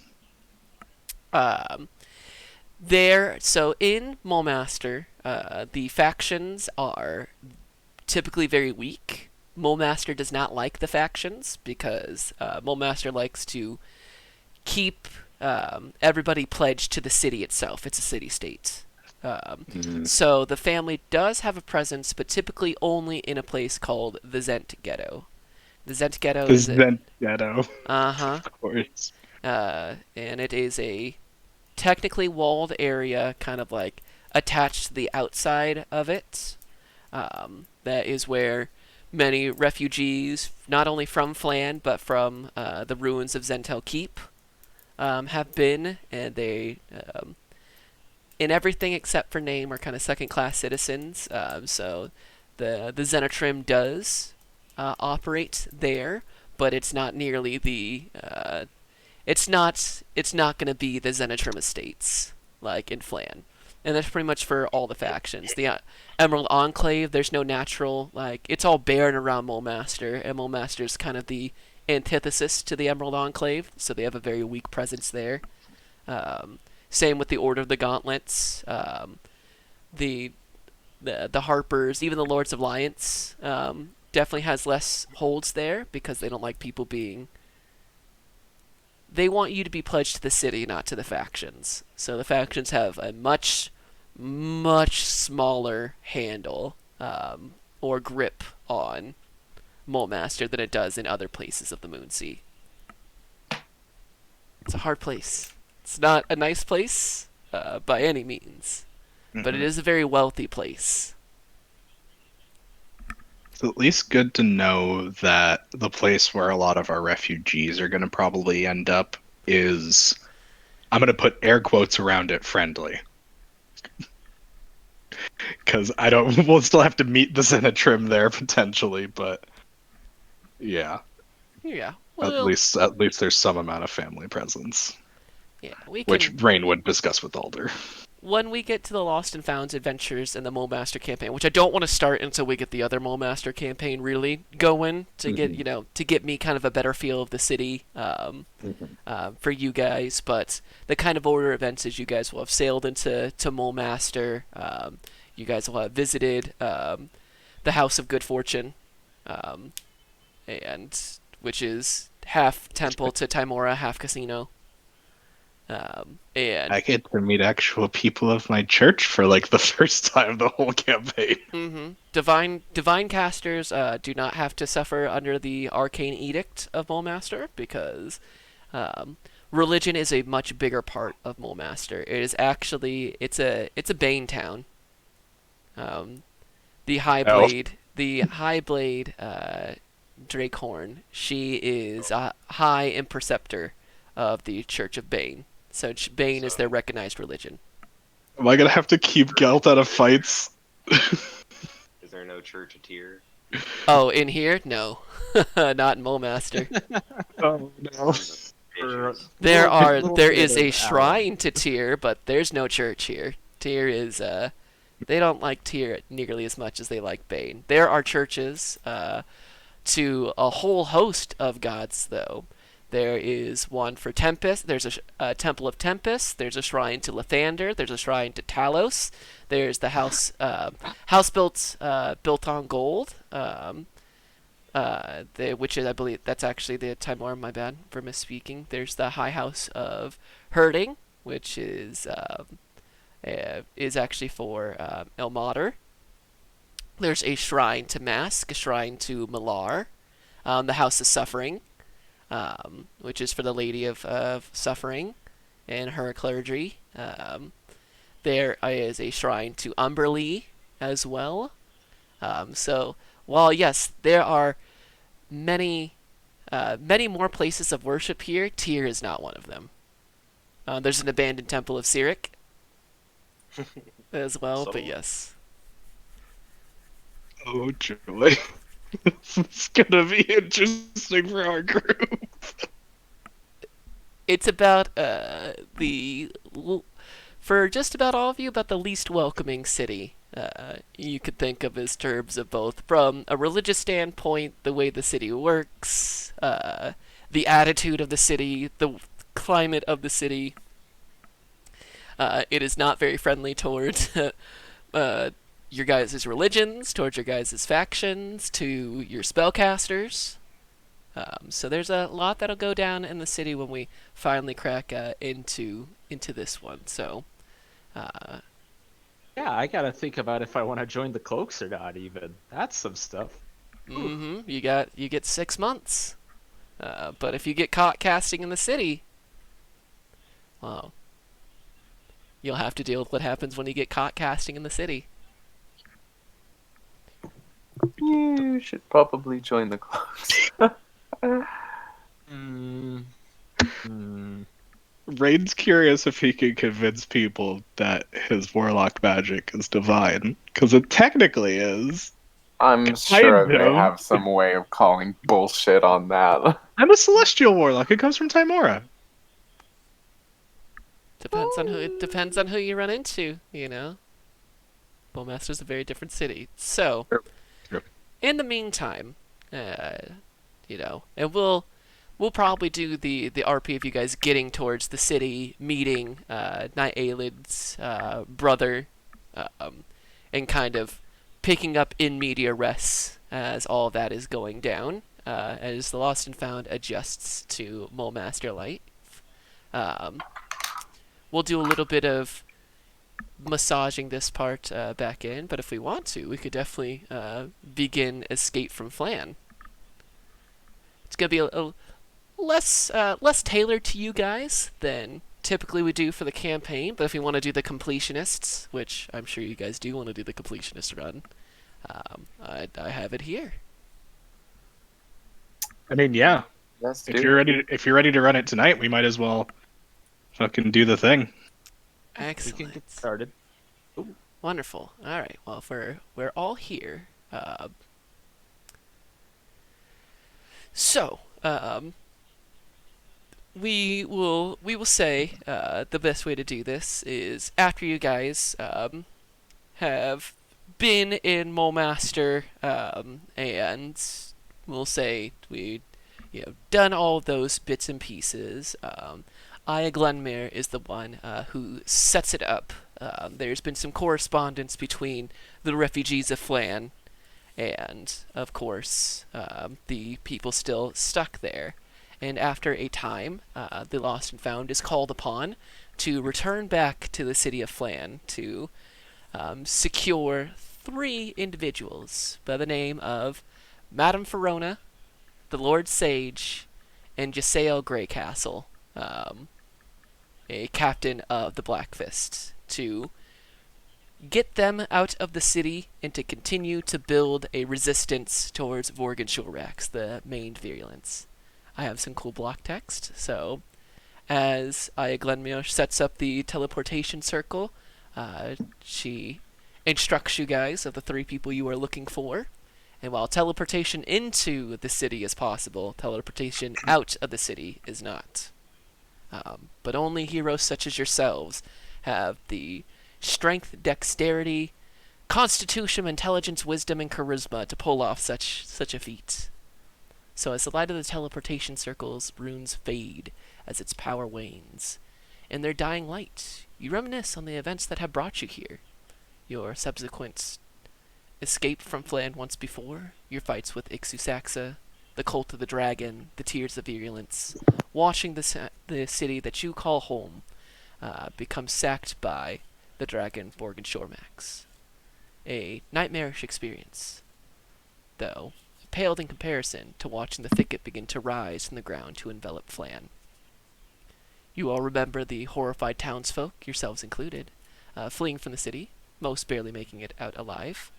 You also remember the screams of those who are unlucky enough to be caught in the thicket itself and torn apart by the thorns, and the worst memory of all, the unwanted sight of their blood being drawn into its mass, absorbed as nutrients for this thicket wall. But that is in the past. Here you stand, in your city once more, to rescue 3 prized individuals that weren't so lucky as to be able to escape with you the first time, but whose value far exceeds the risk of re-entering Flan for what may very well be the last time in a long time. So, the reward, in exchange for accepting, you guys will be paid 700 gold pieces, and each citizen has a reward as well. Ooh. And we get to meet Madame Ferota. So we'll say this. We'll say this happens once all of Mulemaster is set up before we start doing our adventures there, kind of the transition phase. And plus this gives this gives time for the events of Mulemaster for the other campaign to kind of happen and take place as you guys go back to Flan and then make the long journey back to Mole Master. Um, so thank you guys for being understanding. I know this is a little kind of shoehorned in here, but I do Okay. appreciate. It's still I going to do be fun. appreciate it. Yes, Yeah. absolutely. I'm very very excited. This should be a lot of fun, and the stakes won't be nearly as gut wrenchingly high in this one. So, the light and disorientation of the teleportation clears, and you find yourself standing in a dark room with no windows and only one door. The fading light from the activated teleportation circle on the floor is muted by a heavy layer of dust and cobwebs. The room is otherwise empty.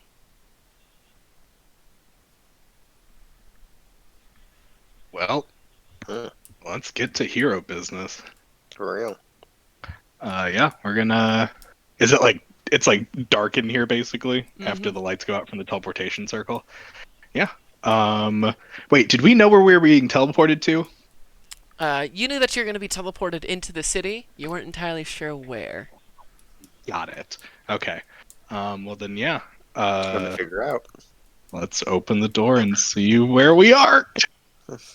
Um, so you move out of the room, and you find that you are in a cellar. It's got all sorts of just boxes and crates. Looks like somebody's storehouse. Yeah, there's tons of dust everywhere. The smell of cold, burnt timbers is real pervasive here. And some of the boxes show small signs of blackening. There's a staircase that leads up into the darkness of a burnt down house. And onto an empty alleyway as you guys make your way up the stairs. You can see that it is dark, but you can see the amber glow of some of the street lamps that are still up and about. It's all of it seems really muted. It's like a light fog just kind of blankets the entirety of the town. Everybody roll me a perception check. Oh, fucking yes, finally. It's a 25 from Siren. 25. Nice. 21 from Guilt. 21 from Gelt. As a newly improved passive of 15. Oh! Fancy boy. I I rolled my passive of 13. Roll the passive 13. With your guys' very good rolls, and then pointing them out to you, Ranglian, the entirety of the party can see that there are sickly green, vaporous clouds that drift along the streets. And you can see as they touch bits and pieces of stone and fauna and the like, and flora, you can see that it discolors anything that it touches. The air is way too warm for this time of year. You guys know that it's still within kind of the end of winter. Spring isn't quite here yet, but it's far too warm in here, and it smells of kind of fetid lawn clippings everywhere. However, while you're seeing this and feeling this, it's what you don't hear that's the most bothersome of this. It is dead quiet. That kind of quiet that, like, you can actually hear it. It's like a buzzing in the ears. As you guys are making your way out into this, you've heard tales of the city being just completely engulfed in this large thicket, like real spiking thorns, and even looking out with your good perceptions, you can see that it has almost grown to the point where it almost like domes over all the Flan, like locking it in here, and just kind of this warm, musty. Just like if you ever go to a golf course, like right in the spring, like right as it heats up, and there's still like enough like moisture in the air where it's like, ooh, this is heavy, this is humid. It just pulls into your nose. It's the exact opposite of how Flan typically feels. Of like, it's cold and crisp, and like you should feel the wind blowing through. But with this kind of dome over it, it's deathly quiet. The air feels heavy and just way too humid, and there's just a sense of kind of acrid decay everywhere. Opposed to your guys' many fond memories of the streets being filled with people. As you move out into the streets, you begin to hear a cry for help ring out in the distance. It's faint, but it's nearly deafening due to the near complete absence of ambient noise. You can see bobbing torchlights appear at the far end of the street, rapidly moving away with the sounds of alarm echoing down the empty street behind them. Start making our way towards that scream. Yeah. Rain will grab Siren and put her on his shoulder, unless she wants to run. No, yeah, please do. Got it. And then, yeah, full speed ahead to try and save somebody.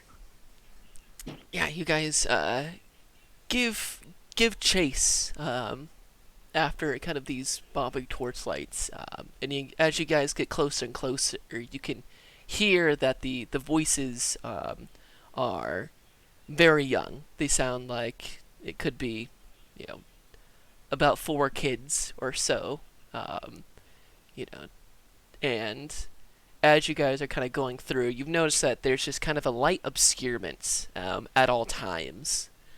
Real Gotham by Gaslight type of feel. Thank you. As you chase after these kind of bobbing torch lights, you finally catch up after almost like a whole minute of trying to track them down. And as you do, it's led to a huge area of the thicket. And neatly enough, there's something for the thicket.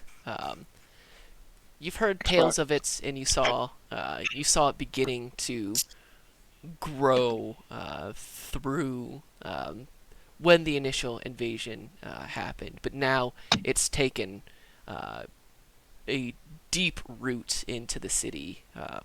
You can see that it's got these awful, wicked-looking thorns that come out of it, as large and as sharp as any dagger. It has just this unsightly green to it. And Siren, it's most unnerving for you because it looks so healthy, but it's all the wrong shapes and sizes. It's almost like tons of like claws put together, grasping and strangling everything as it grows higher and higher. And as you guys come across this thicket, you finally get a good view of these kind of lights. And go ahead and roll me insight, guys. I'm upset. I just figured it out. 10. 10. Nick figured it out. Rain probably won't. Yeah, it's Oh, just a 10. 10. 11. And then 16 for you, Siren. Yeah. Perfect. Yeah, you guys, you get into this area, and it's just this big thicket. And you guys are looking around. And you're like, where are these kids? And Siren, you look and you look at these kind of bobbing lights, and you recognize these. The last time you saw these, you had a nice little contraption to capture these little bastards. Yeah. As you see She that, calls out will-o-wisps. and as soon as you do, you see that there's about 6 of them. They all go up to this thicket, and suddenly there's like almost like the sound of 1,000 birds, sound of like Chidori, like wee wee wee wee wee wee wee. And it's like the cries for help turn into that, and the whole thicket gets hit with a huge combined like shock from all these will-o-wisps. What? Oh, wild. And as two of them begin to flee outwards, coming forth from this thicket, you see the thicket comes to life in this huge humanoid-looking creature as it like rips apart from the thicket. Everybody, roll me initiative, baby. Shambling mound. Same fight again. But you this love it? time, But this more. time, more and stronger. Dang it. That's It's not a awesome. good Nat roll. 20! Nat 20 for 24. Proud of I you, see. go. I got an unnat 20. All right, would you guys post in here so Yes. I can Yeah. write this all course. down? I luckily had most of these pre-rolled, but I've been doing it different to where I add you guys to it so I can keep better order of initiative. 5. Siren, I haven't seen a below double-digit initiative roll from you in forever. Yeah, it's hard to look at. I hate to see that, folks. What? It's hard out here for a druid.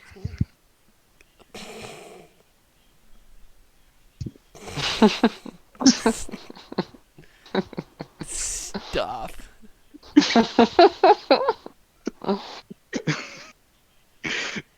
Trying to think of a nature pun for 3-6 Mafia, and I just can't. All right. So there is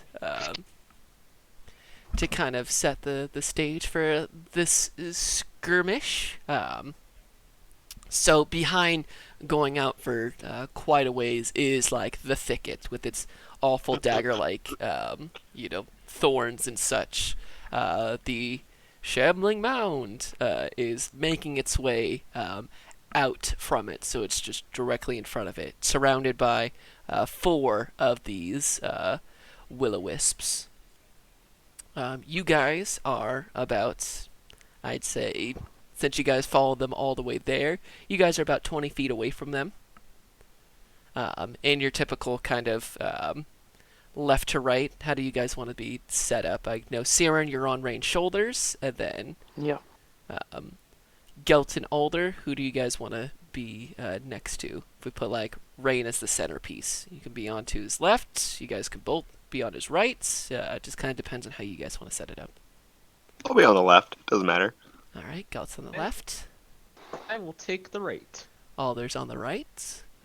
This is kind of in the streets flan. Probably you guys would recognize this area as, let's pull up our handy dandy flan map, which I'm glad we have. From one of these kind of burnt out, you guys are probably closer over towards the eastern side of the city and kind of the residential areas. You're not entirely sure because this thicket, covers so much of it, and it is lightly obscured, but you can tell you're definitely in the residential area, and that eventually you'll need to make your way west towards Madame Verona, her tea kettle, Mantor's library, and wherever Giselle is currently locked up in.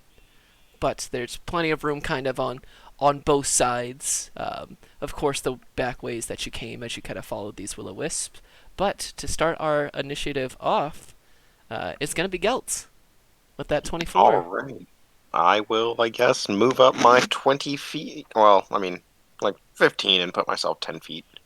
Mm-hmm. And then I'll make an attack. Oops. Oh my gosh.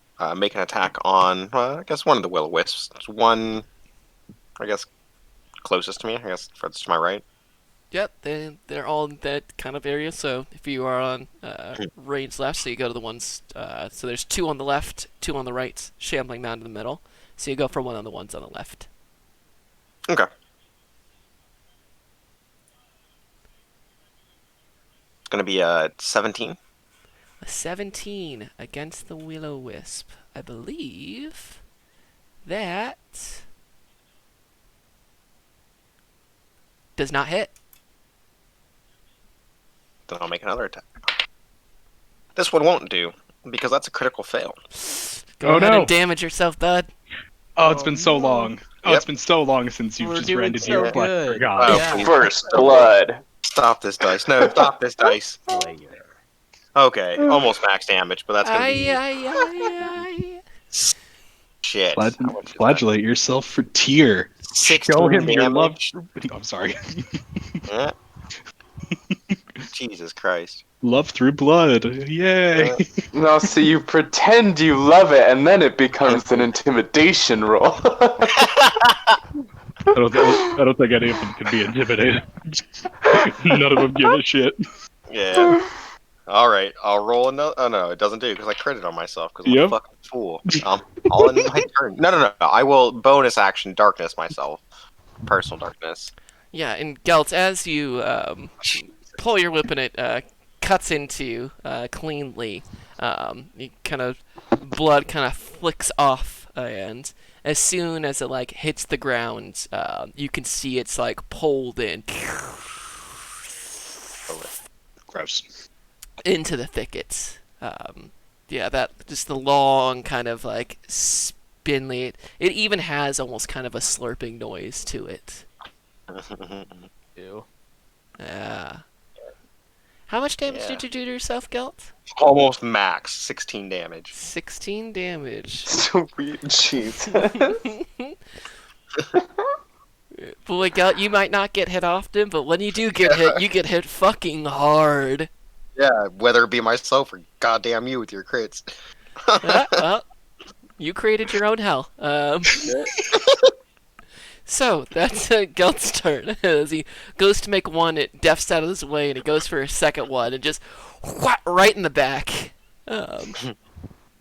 So, it's going to be the will-o-wisp that you attacked. Gelt is going to make its way over, and it's going to attack you instead. You fucking nerd. Right. Disadvantage. Yeah. Well, that's a natural 19 and a 6. No. So, yes, even with this, pretty solid. That's not going to do. And then, the second will-o-wisp is going to turn invisible. I hate that move. That's right. I remember these now. They suck so Yes. bad. Alder. Alrighty. You said we're about 40 feet back. 20 feet. 20 feet. Oh, 20 feet. Yeah, Gotcha. no. You guys brought you all the way to the thicket. Alright. Well, this is a good opportunity. We're gonna whip out one of the new 4th level spells as I cast Blight on the Shambling Mound. Please make me a con save. With disadvantage. Advantage. Uh-huh. I wasn't expecting that. I was not expecting that either. And what kind of save was that again? I was also not It expecting is- it. It is a con save, yes. Well, that's only a 14. That does not save, so you take 64 necrotic damage. Yeah, Alder. Describe to me what Alder's blight looks like. I imagine it's he taps into that green fire and it shoots out and wraps around whoever it's targeted by, and like it's almost like the very essence of them and their own flame is being like taken out from it. Like it's imagine Dementor essentially, but kind of like a green flame that's like being sucked out of the target itself, like as if like a fiery hand That's is some like Dark Souls wrapped shit. around of it, just taking it out of their being, basically. Brutal. I love it. Wow. All right, 64. Yeah, no, that's a spicy meatball. Yeah, goddamn.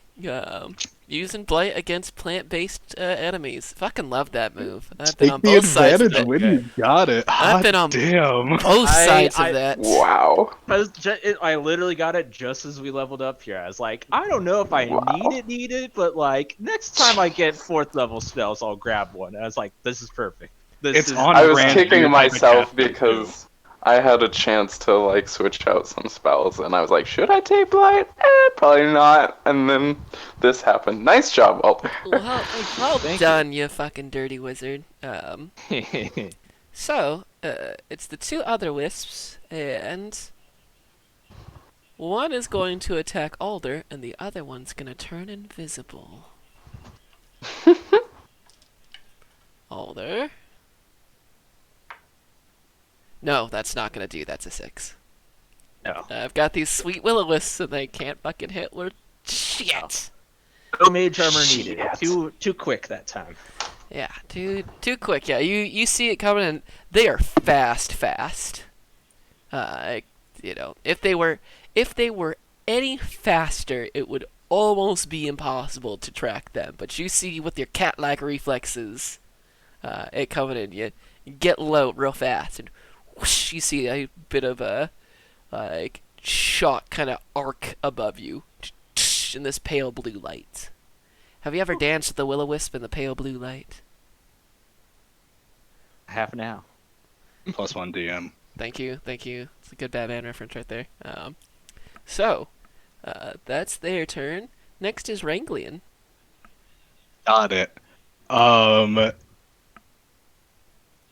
Okay. He's gonna let Siren down real quick because he's getting into the thick of it, and he doesn't want her to get all ate up by a freaking thing again. So if I need to use, if I can, I don't know what I need to use to do that, but if I need to use my own movement, I'm close enough that I'll be able to get to him anyway. So I basically just plop her down next to me real quick. Yeah, you can do that. It's easy enough. Cool. And then he's gonna use his Not bonus. if I resist. No, I'm just kidding. You want to ride around on me while I'm No, I'm raging? fine. We haven't tried I'm that fine. yet. It could be interesting. No, I'm good. I'm super good. You're like Freak the Mighty. Wait, Ooh, that that's is wasted on me. Oh, it's a like children's book that I read back in 4th grade, or actually not 4th grade, 7th grade in Mr. Day's class, about this kid who is incredibly large and huge, borderline gigantism, and his best friend who is somebody who has dwarfism, and he puts them on his shoulders, and they call themselves Freak the Mighty, because he's got the brains and he's got the body, and together they make an unstoppable duo. There you go. Yeah. But Rain is going to use his bonus action to rage. And let's see what mystical magical effect I get today. Oh, well, that's interesting and fun. Okay. So, as he runs forward towards the shambling mound, because he is going to do, with his action, attacks against the shambling mound. But as he does, a bit of kind of his chaos magic shoots out from him, and next to one of the visible will-o-wisps, another will-o-wisp in an inverse color appears. As I rolled a 3, which when I do that, an intangible spirit appears with it at a space within 5 feet, and then at the end of my current turn, it explodes and does damage to whatever it's next to. Oh, interesting. As you move forward, Rain, I assume you're going over to the shambling mound. Oh yeah, because that's going to be my actual action. Does a 17 hit? Yes, because I don't have my shield on right now. Yeah, you move away. One of the will-o-wisps that was invisible now becomes visible as you an attack of opportunity. Ow. And you take 9 points of lightning damage. And you feel it right in that same spot. You've got like a little electrical burn from the last time. It's right in the middle of your back, and you're just like, son of a bitch! That's really bad for me, I'm pretty sure. Right in the Aang spot. Asshole. But yeah, so Oh yeah, the explosion will happen at the end of my turn. So right now, I'm rolling two reckless attacks against the shambling mound. Yeah, you got the 2 attacks now. Mm-hmm. You've gotten real good with Gigi. You've been able to figure out the 2. Yep. So that's 24 to hit with the first. Yeah, that'll hit.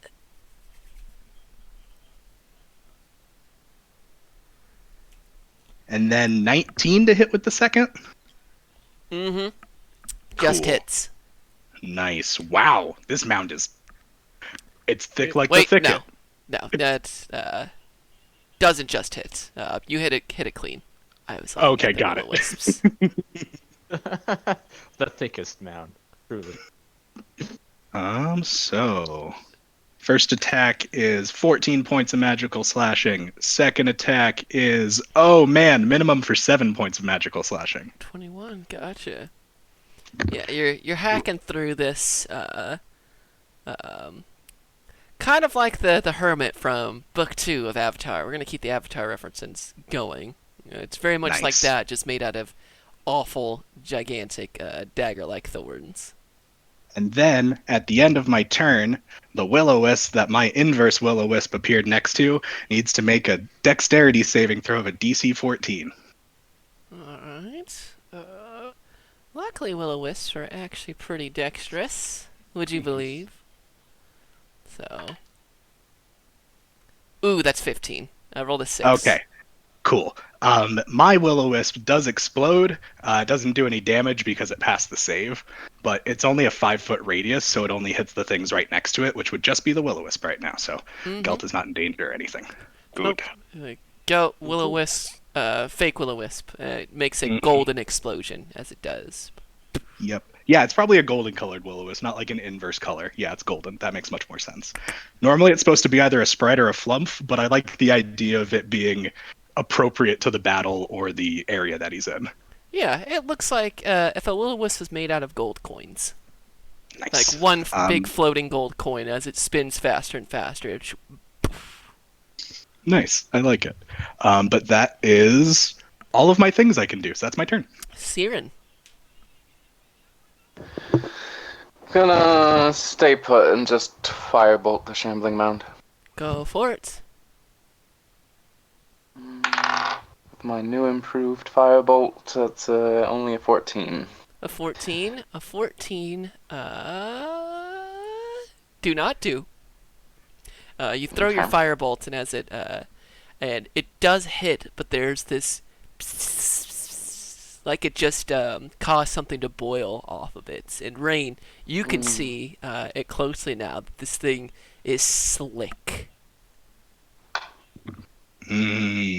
It's okay. Got it. Yeah. Yeah. Rain sees that, but Siren doesn't really. Can she really tell? With your passive, yes, you can see that this it does have just a kind of, and you definitely hear that. You're like, that's not the noise burning plants make. Yeah. You know what that sounds Last like. time I checked, anyway. Yeah. I will say that with the headband on, Siren's firebolt has gone from looking like fire in the shape of a hawk to a hawk like just made of fire. Like it's perfectly defined, and its head actually like burns slightly green. It's like what do they call people who work with raptors? Kind of like in the Gunslinger, or Like falconers. yeah, like a falconer, falconrist. Yeah. Yeah. Mm-hmm. It's a lot like that. You like put the hand forward and like, it's perfectly constructed. Borderlines on art. Nice. Thank you. All right, that's it. All right. It's now the shambling mound. The slick, thick shambling mound. Slick thick. New favorite name. Yeah. Yes, love it. So, it's gonna hit you, Rain, since you're right there. It can't Bad engulf feeling. you, because you're large. Which is why I engaged it. I remembered from last time. Yep, and they're not very smart, so. Yeah. I did one. wreck, so you have advantage. All right. So the first one, that's a 22, Yup. and the second one, it's a 25. Oh, yup. Even if I did have my shield on, I'd be hit. Good to Yeah. go. So that's gonna be, and you're raging, so you take Oh, half yeah. damage. Oh yeah. Where's my other date? You're a D10. You're not a date. Trying to lie to me. All right. So the first one, halved, you take 6 points of bludgeoning damage. The second one, it's much better. Halved, you take 9 points of bludgeoning damage. 15 altogether.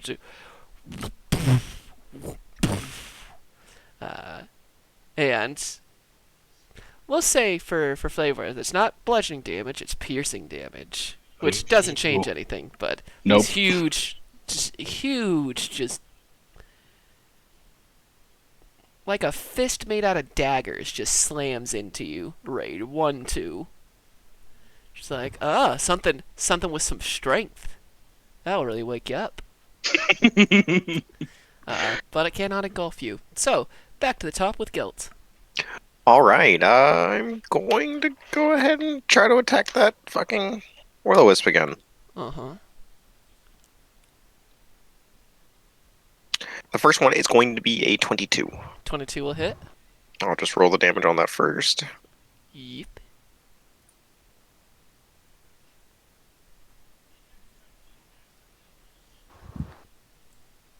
That's 14 points of damage. Gotcha. Alright, I guess I'll roll another one on it. That is going to be 18. No. Alright. I end my turn. Real quick, guys, I will be Uh-huh. right back. I think my car alarm is going off, so I will be right back. That's fair. We can. These ones are going after Alder anyways. So, yeah, no, Gelt, you're getting 2 will-o-wisp attacks. They're gonna, as one attacks you from the front, and then a second one appears behind. It's also gonna make an attack. So they're gonna roll flat as they flank you. Nope. It's a 17. That's a fucking 2, so nope. That's 2 misses from the will-o-wisps. Alrighty. And now we have to wait for Alder. To wait for the wizard. This is why wizards are dirty. Always making people I knew there was Wizards something never up late. with wizards.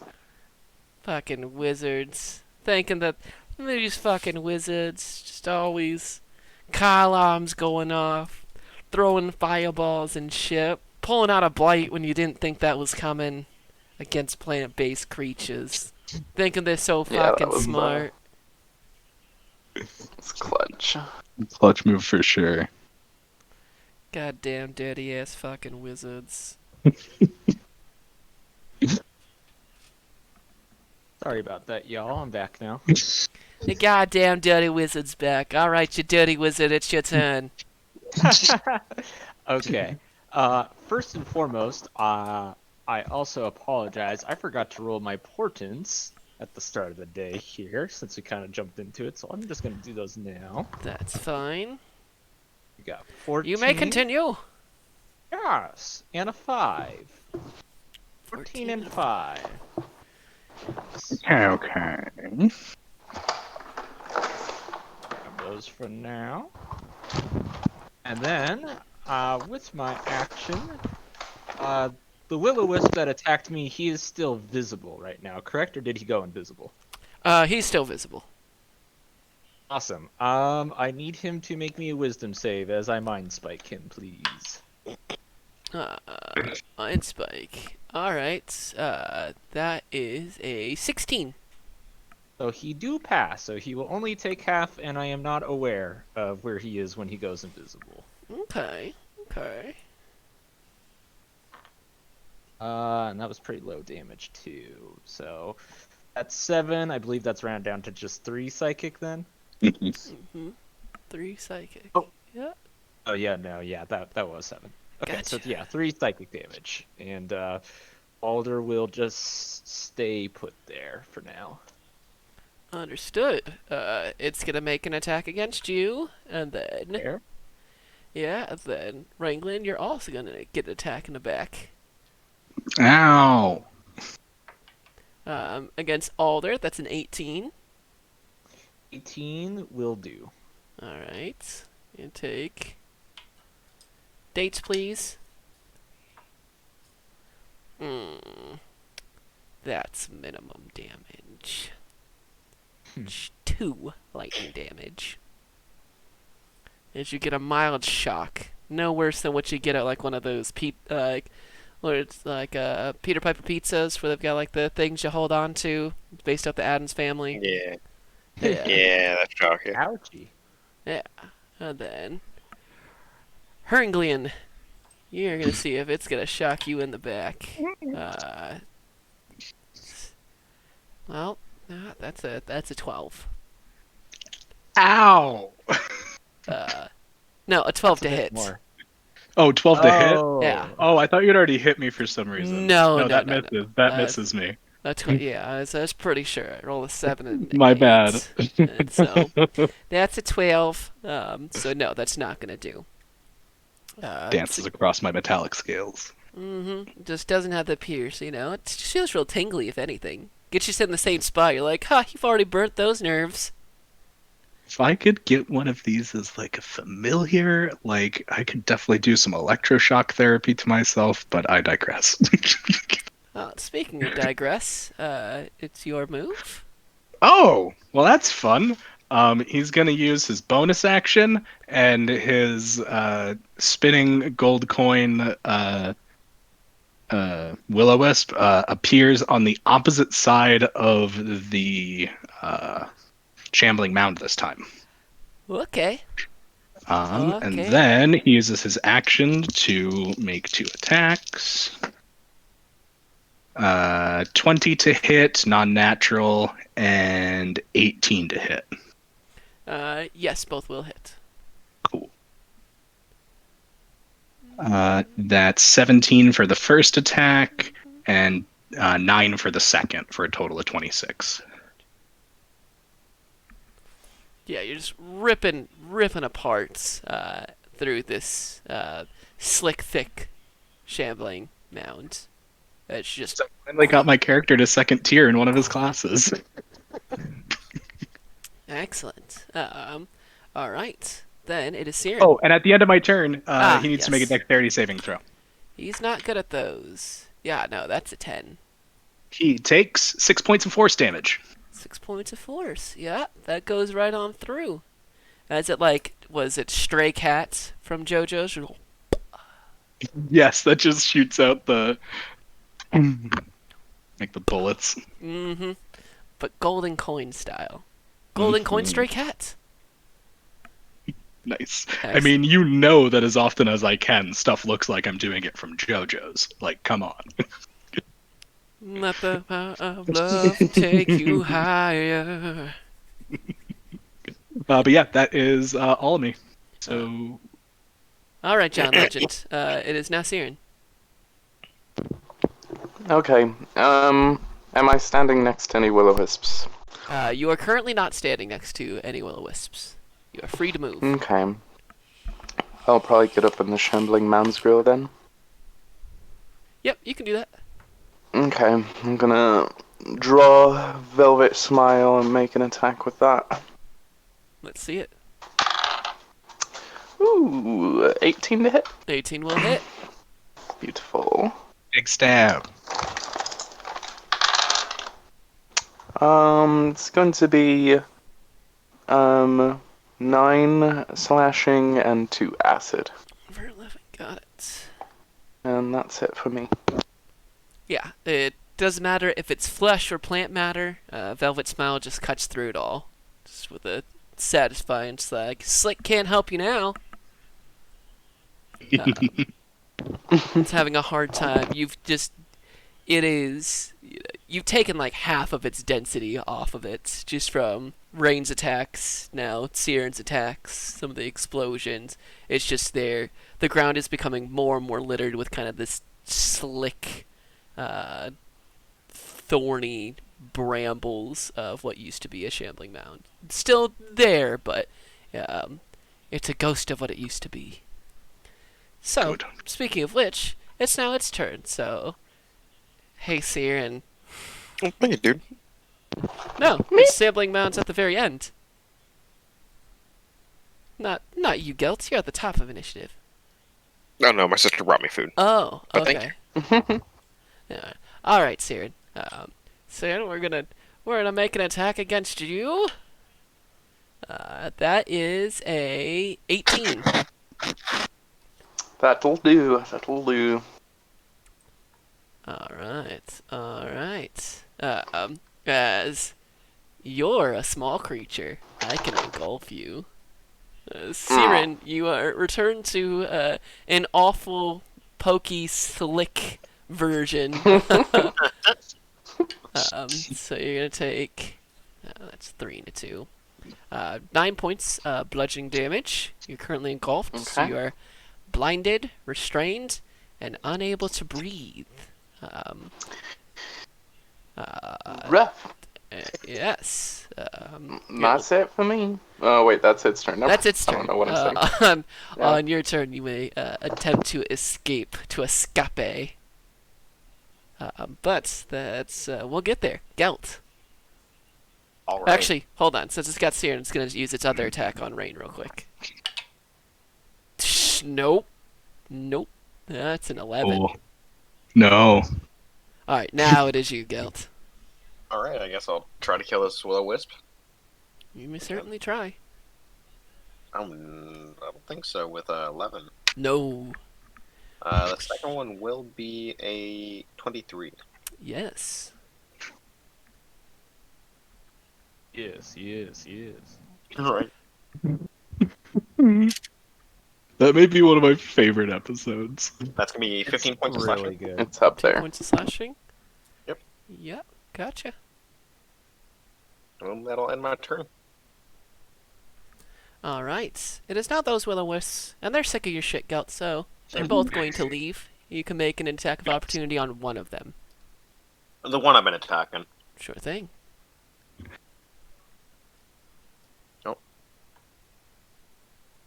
That's gonna be another 23. Yep. Thanks.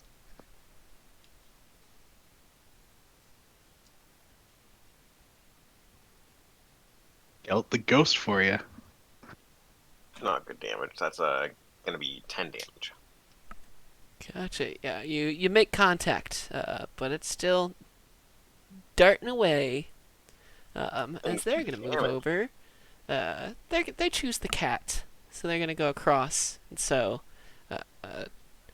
Alder, you're taking 2 wisp attacks. Suddenly you find yourself surrounded on 3 sides by will-o-wisps. Oh no. First one, that's a critical fail. So, nope. I would say it shocks the other ones, but would you believe that That doesn't matter. it doesn't for will-o-wisps? Psst, it's like, oh, that's nice. As another one's gonna go. That one's a 19 for 23. It will definitely hit. Yes, you dirty wizard. For 5 points of... God damn it. 5 points of lightning damage. You get psh, another shock. And then create kind of like this like triangle around Alder as he's kind of lit up in this pale blue light. I don't like that. Yeah, you are currently in bright light. Interesting. All right, Alder, speaking of which. Okay. If I have 30 feet of room to do it, I would love to Misty Step out of there. Oh, yeah, you do. And I will do just such. I don't know how much movement I can move around to kind of get further away, but I will turn back around and shoot another firebolt at the same will-o-wisp that I was trying to hit before, if possible. Mm-hmm, mm-hmm. Oh, cool. Do a 17 hit it? 17 do not hit. It goes Nice. back and hits the thicket behind where those will-o-wisps are. So just and makes that same kind of noise. Actually, roll me damage for that, since it hits the thicket.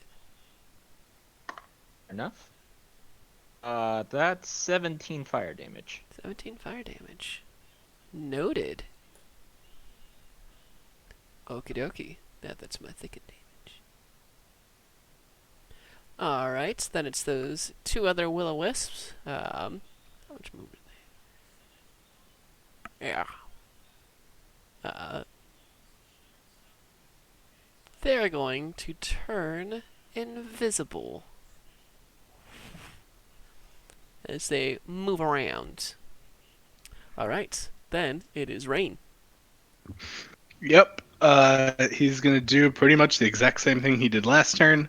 Bonus action as another one of his Gold-O-Wisps, whatever you want to call them, appears next to the Shambling Mound, and he makes 2 attacks against it, trying to cut through to rip Siren out.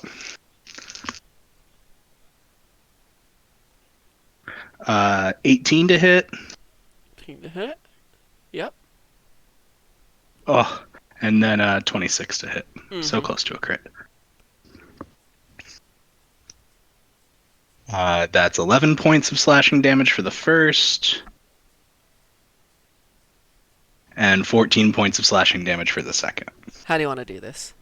Oh, thank God. Nice. Yeah, he is he's he's trimming the hedge, for lack of a better term, as he's attempting to like shear off like the sides of it, because he knows Siren, even in his rage, is probably closer to the center mass of this thing. So he's just taking chunks out of the outside of it, reducing it as much as he can until it no longer has limbs and it can't really do anything. Yeah, it's after these two big strikes with GG, you're left with like a perfect Siren-sized sliver, and it just can't hold anymore. And so like the kind of slick thicket of the Shambling Mound kind of begins to fall inward, and Siren, you are now standing just covered in this, which you can now, since it's been in your mouth, this blood-slicked Shambling Mound. And it's just all over you, and you can feel it's awfully warm as well. It's like the same temperature as the air. It's like not warm enough to be like recent blood, but it's not cold either like it should be. It's that awful kind of tepid temperature. Gross. Yeah. Actually, gassed. Yeah. Like, tomato sauce that you've left on the counter, and it's been you didn't leave the stove on, like and it's been out there for like an hour, so you're just like, oh, this isn't warm or cold. This is awful. You're the worst. That's what that's like, Siren. So speaking of which, hi Siren. Oh, wait, Oh, yeah. I have movement. Yes, you So yeah, I'm running over to the cat. do. Absolutely. Yeah, so I'm gonna get next to some will-o-wisps and try and draw their ire. He would I be able to put my shield on as I'm running over? Yeah, you can put your shield on. Cool. Then yeah, he's gonna switch to shield, because these things don't fuck around. He recognizes that they can actually do damage to him, unlike the Shambling Mound. Well, the Shambling Mound can do damage, but they break through my rage. Yeah, you run over and you can stand next to Alder. You've got your shield and GG out. And then my little wisp at the end of my turn impotently explodes because it's next to nothing. Just another clangle. Yeah, clangle of coins. That is the official term for what the coin sound of Timora is. It's a clangle. Clangle. Clangle. Perfect. TM. Timora. Yes. Wow. Siren. Well, I'm gonna just like wipe some of that off my face so I can see, and then go slash the nearest will-o-wisp. Yeah, the two that moved over from Gelt over to where Alder used to be are right there, within your range. Can I tell which one's been damaged by Older? Uh, the one that damaged Alder has turned invisible and moved to a different area. However, one of them, the one that Gelt's been fighting, flickers. There's two of them there. One of them looks just fine. There's no flicker to it at all. The other one flickers kind of erratically. We'll go for the flicker boy. That's an 8. Yeah, that's new. You swing at it and it's like, haha, gotcha. And it's yep, like the golden snitch. Bitch. Alright, that's my turn. You fuckers. The shambling they're mound really is bad. dead. So is Gelt. All right, gonna go try to attack those will-o-wisps. Make your way over. No, no, no, no, no. First one's a 14. No. Second one's a 24. Yes.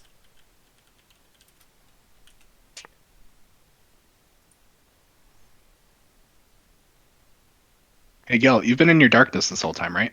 Yes, sir. Have you been rolling with advantage? No. Why? Because they can't see you, but you can see them with blind sight. Oh. Well, then I'll start doing that. But no. I'll re-roll the one I failed then. That's still gonna be a no with a 17. Yeah, 17 will not do. Yeah.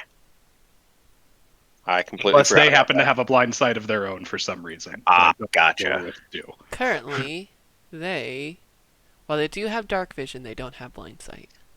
Got it. All right, that's a pretty abysmal damage there for 11. 11. It is enough, though, for the one you've been attacking. So, Oh. Yay! Yeah, I'll end my turn. yeah, you bring the whip and you pop this will-o-wisp like a balloon. About time. Been working on Good him. job, buddy. I mean, will-o-wisps are no joke. Like, No. one of the terrifying low-level threats. Alright, the other one that's right there is going to ignore the one in darkness and attack Siren. That's easier to hit. Yes, that is a 22. That'll do. Alright, take 12 points of lightning damage. Just right in the center of your chest. And just it's like all the muscles in your chest all constrict at once. It's like a Charlie horse through your torso. Yikes. Alright, that's it. Alder. Alrighty. I'm gonna take a little bit of a precautionary round on this one, and we're gonna go ahead and cast Mage Armor on ourselves since we didn't do that before. Cast mage armor. Get it. Boost up that AC. Nice. Yeah. And then Rain, are you still next to me? I'm just curious where I am. Like, So I I forgot that you teleported away from the will-o-wisps. My intention was to basically go to the will-o-wisps that you had been attacking. I know I said I was going to Alder, but wherever I had ended up, Dom, I suppose, with how you had interpreted my move. Yeah, since, the Misty stepped 30 feet away, and you're basically right there, I was just going to say you could be next to him regularly, unless Alder, you're like, That's I fine. really teleported the fuck out of there. But if you stayed within the vicinity, we'll just say that Got it. you can be next to Cool. Alder. Well, then I'll be next to Alder. Then I wanted to defend him more or less, so that'll work. So yes, I am next to you, Alder. okay. I will stay there. I just wanted to have an idea of where I was. So no worries. Gotcha. So Alder casts Mage Armor, stays checked up next to Ranglan. It is currently those two will-o-wisps. So they are going to make their presence known. One for Alder, one for Rain. So they boop right next to you guys.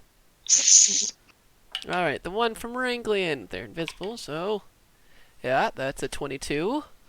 Up even with my shield. Yep, and then for Alder, Yeah, that's a 21. That will hit. Alright. Ooh, okay, you're both gonna take 13 points of lightning damage. Ooh, jeez. These guys, they chippy, you know? They're fucking around. For real. Mm-hmm. Alright, that's those two will-o-wisp turns. Now it's Ranglian. Sorry, that you said that was 13. Yes, 13 points of lightning damage. My brain stopped letting me do simple math real quick. Okay, so yeah, I don't like will-o-wisps. They're mean and make Rain upset. So uh, he is not going to use his bonus action for his rage thing because he knows it's basically useless against these things. So he is going to use his bonus action and give Alder inspiration. Yeah. That's inspiring. Which is basically a short, encouraging prayer to Timora. And as a reminder, you can use that to bolster your magic now, thanks to magical inspiration from Tasha's Cauldron of Everything. Instead like of just my using. damage? Yes, you can add it to a damage roll. Oh, that's good. Nice. And then he's going to make 2 reckless attacks against the fucking will-o-wisp that just shocked me. Get that little blue bastard.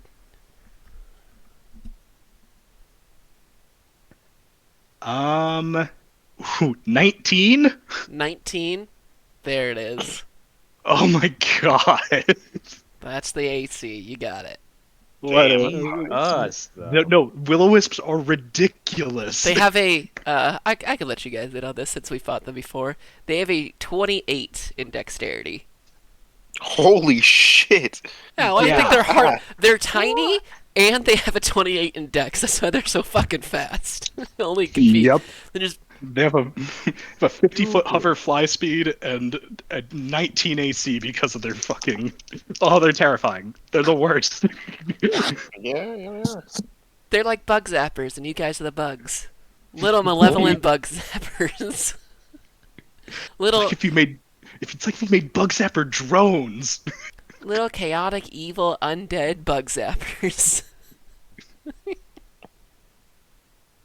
So that is each of those attacks is 12 points of magical slashing damage. Got it. Yeah, both 12s.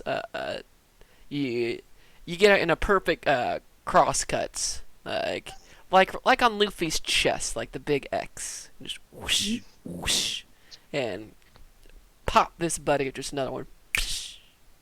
Yes, that's what I was hoping for. And then if I can use my movement, I'm gonna slide around Alder and the other one and get it sandwiched between us.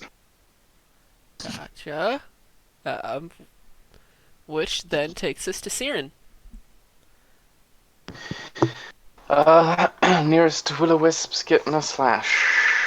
Yep, you've basically Gelt and Siren have one will-o-wisp, and then Alder and Ranglian have the other will-o-wisp. Okay. Nice. Yeah, roll with advantage because you're flanking it. Dope. Thank goodness for that. I might be able to hit something finally. 17. No, 17 do not go. Yeah. Fuck. They got that insane 19 AC. Alright, then back to Gelt. All right, so I'm gonna go ahead and attack this other will-wisp. Roll with advantage. Okay. Still not gonna do for my best one being a what was it? A 13. Yeah, no, that's not gonna do. This next one was no matter which way I rolled it, a 22. A 22, yeah, that one will hit. Okay.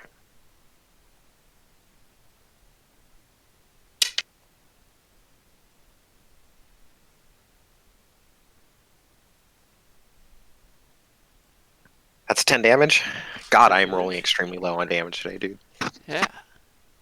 Yeah, no crit from you either. Mm-hmm. Well, Even with the advantage. yeah, Wow. a crit, just a crit that works in my favor. Yeah, true. Yeah, I critted. Yeah. Phew. Yeah, this is. Let's go. God, you're so impossible to hit. So I'm gonna go after Siren with this one. All right, all right. Does a 15 do, Siren? No, it will not.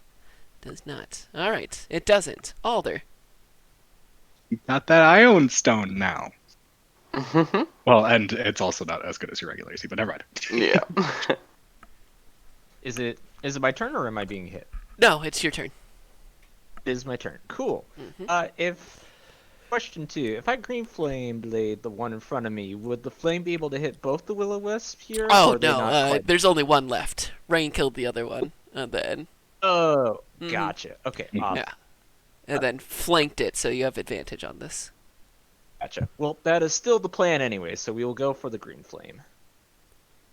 And then if you want to, you can add the d6 to the fire damage.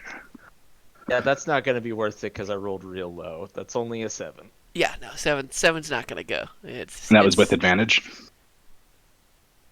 Oh, that was not with advantage. Yeah, because we're flanking. That's still not a real good roll. That's a 12. Yeah, 12. Better, but not enough. But no, Uh, I appreciate you though. no worry. absolutely. Trying to give you every advantage. All right, Alder. Well, it's gonna try to zap you back. So rude. Oh yeah, that's a natural 19. How For 23. rude. Ah, yep. Ha! Give you a little zap for 10. Psst. What stat do they use for attacking? Electric. God. No, I said stat because it's not their dex, or else they'd have a way higher to hit. Yeah, they just get a +4. That's what balances them. Hot damn. Yeah, it's very, very, very hard. But lightning damage. So Yeah. psst. And it's that same sensation for you, just like Siren recently felt, of your entire chest like just convulses, and it's like a Charlie horse going through, which feels awful in a leg. Now imagine it being your breathing organs. Ow. All right, Ranglian. Yeah. I'm gonna attack it, and I'm not gonna wreck it because I don't have to. It's flanked. The first one's gonna miss with an 18, and the second one is a 21 to hit. 21 will do. 21.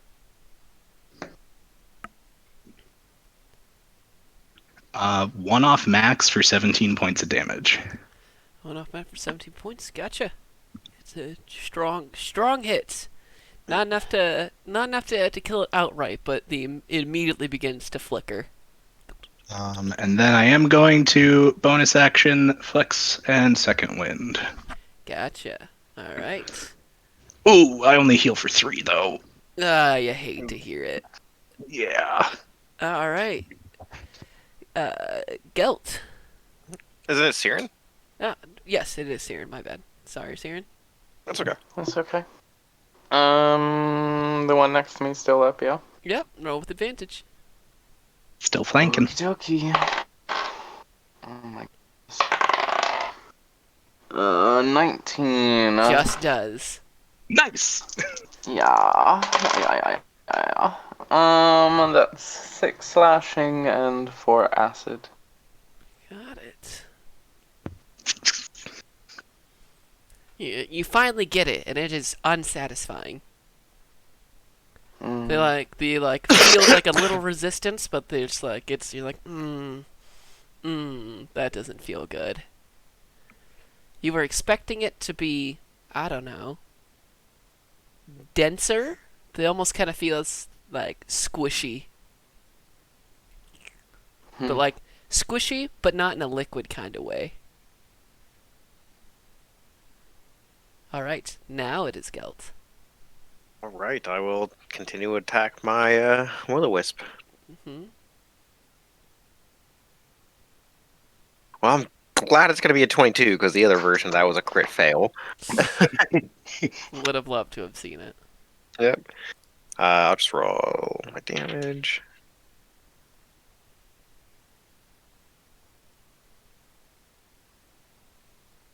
All right, better damage. That's going to be 16 damage. Okie How do you want to do this? I want to. I guess I'll just pop it like the other one. Just a quick pop. Just beep. There's one sound of the small sonic boom of a whip going out, and then another sound of a will-o-wisp popping. Yes. Then I will make my way over to the other one.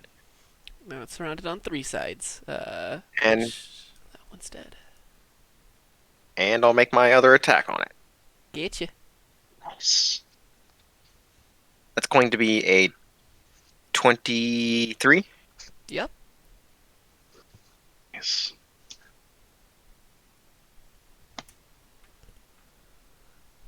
Twelve points of damage. Pop, pop, pop, pop. There are 4 pops in a manner of 6 seconds. And we are now out of initiative. Oh, my God. Nice.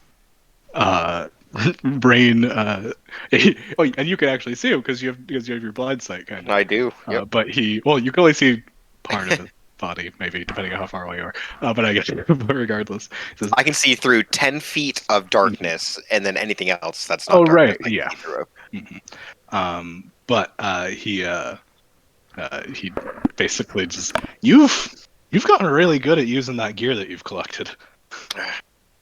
You know, Can you see through your darkness now? I guess spending all that time these last couple of fights popping in and out of it must have just gotten good at seeing through it. Clicked. Sense things Yeah. around you. Good shit, buddy. All right. As you congratulate each other, you hear a voice. It booms across the city, but comes out in a calm, Oh no. smug, and officious manner. So, Someone is playing in the thickets. How delightful. The Tears of Virulence will be along to collect your remains shortly. I would tell you not to go anywhere, but the shambling mad has likely killed you already. That will be all. Okay. Well, is he's that still here. Morgan Shorax? Dumb bitch, I didn't even use a single spell for this. Do you guys want to wait for those Tears of Virulence like you promised? I'd rather not. No. Let's stay off Preferably. the I'd radar. rather we move. Let's keep moving. So, I guess my question is, because you guys know where Madame Ferona's and you know where Mantor's library is at, where would you like to go to first? Whichever's closest. Yeah. Yeah, realistically, And if we're on the east side of the map, and probably Ferona's. I think. I thought it would be the library, wouldn't it? So, they are about equal distance. I always had kind of where I imagined Madame Ferona's is, but then this module is like, here's where it actually is. I'm like, oh, okay. So, Madame Ferona's is actually located in the northeast part of Scholar Square, near the bazaar in Podal Plaza. So, Mantor's library and Madame Ferona's are pretty close in distance, so it's really which one you guys would want to go through first. Madame Ferona is my personal opinion. Yeah, me too. Honestly, her daughters have done a shit ton good by Yeah. us, so I'm inclined sure they're to.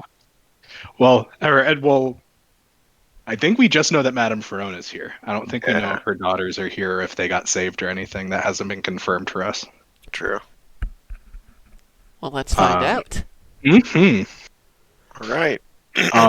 I need just a couple minutes. I'll be right back. I'm sorry. Just Okay. fine. I'm gonna use that to go grab some water then. Absolutely. Go ahead. Everybody, if you need bio or whatever, go ahead and do so. Do so. I shall.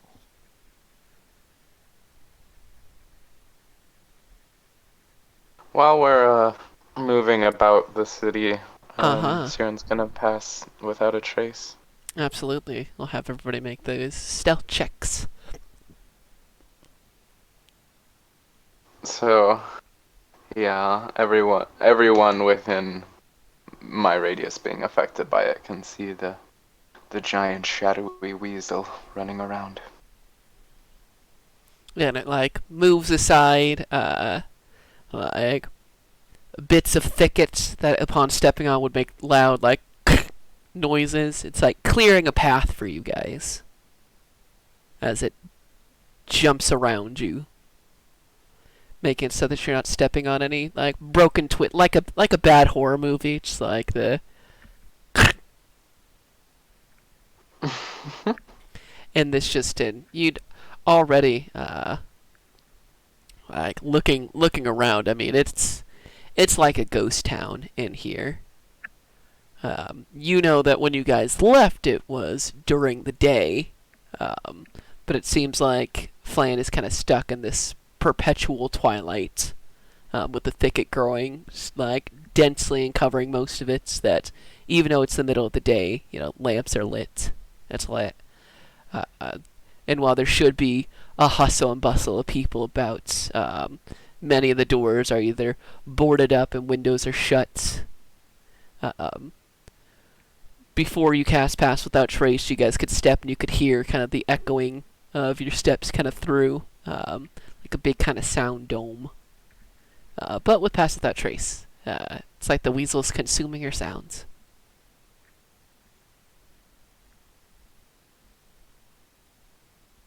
Just got back. Are we rolling dexes there? Did I hear? Stealth checks. Still. And Siren did cast Pass Without Trace. Very nice. So add plus Okay, 10. so Go, roll with disadvantage. okay. That is an unnatural 20. A natural 20. An incredibly low roll saved by Pass Without Trace. Thank you. And My I'm pleasure. gonna add half my proficiency. 25 for Siren. 20 for Gelt. 5, 20. All right, I'm back. Wrangling, make me a stealth check with plus 10. Got it. Thanks, Siren. My pleasure. That's pretty good. I got a 27. 27? Yeah, you guys make your way through the city from the residential districts. You guys, as you're passing from east to west, you pass by the Lost and Found complex. You can see that all around your gates and through it, that kind of same thicket has grown around it. You kind of feel that kind of pang, I think is the word I'm looking for, like in your hearts as you pass it. Even with the thicket, you can see the gate still, like wrenched open. From where you guys are passing, you see the barn, and you can see bits of the wagon, the Charu's farmhouse still broken into. But everything exactly as you left it, as you continue to sneak by. With your good stealth checks, you are able to move deftly and stealthily through the city. You pass by a patrol of Tier of Virulence members, a group of 5 of them, all wearing different variations of splints. They've got the garb you're used to seeing of Black Fist members with that green paint splattered on them, heading towards where you guys once were. But you guys are easily able to give them the slip. You continue down, heading from Holden's Way across the bridge onto Podal Street. And as you approach Madame Ferona's tea kettle, you see that it has been completely subsumed by the thickets, which has risen up to encapsulate almost the entirety of the structure. You can see the glow of a large fire reflected on the buildings opposite the establishments, and the acrid smell of smoke fills your nose. You kind of round the corner, and you can see standing outside, just with almost like a ladle, just flinging what you can smell to be oil at this fire. You see a halfling with a myriad of differently colored hair. It's all been braided up, and lots of smaller braids. You see red and green and silver and black and whites and brown and blonde and purples and oranges, all of it done in this really, like a lot of smaller braids been done into one larger braid. It's like almost like a almost like a rainbow on somebody's hair, but it includes not just like dyed colors, but natural colors. You can see just all of this, and then you begin to hear. Do any of you guys speak Halfling? I mean, I would just understand it. Do You do. I do? Yeah. Alder and Siren, you hear a slurry of. You are unaware that the Halfling language could be used in such a way, but just a slurry of curses, of Halfling-styled cursing. Just you've always known Halfling to be kind of like a fun, folksy kind of language, and Halflings are typically good-natured and everything. Like there's not a ton of Halfling curses out there, but boy, are you learning quite a few of them right now. As you can see, this Halfling just keeps adding more oil to this slowly growing fire of the thicket. As it's non-stop. It's like as soon as you think, it's like listening to a drill sergeant like talk to soldiers, where they just like come up with just like the weirdest, like, listen here, you old beef walrus maggot. It's like, what? Walrus maggot? That's not even a word. It's almost impressive if it wasn't so fucking foul.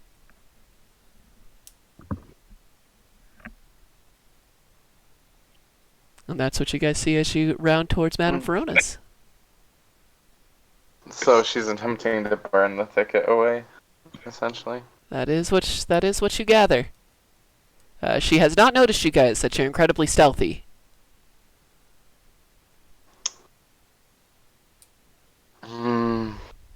Yeah, Try talking with her, or explain. Yeah, probably.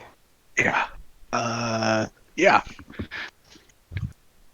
Let's yeah, hopefully this individual does not have green paint splattered all over them or anything, correct? No, they do not. And they're actively burning the thicket, which, yeah.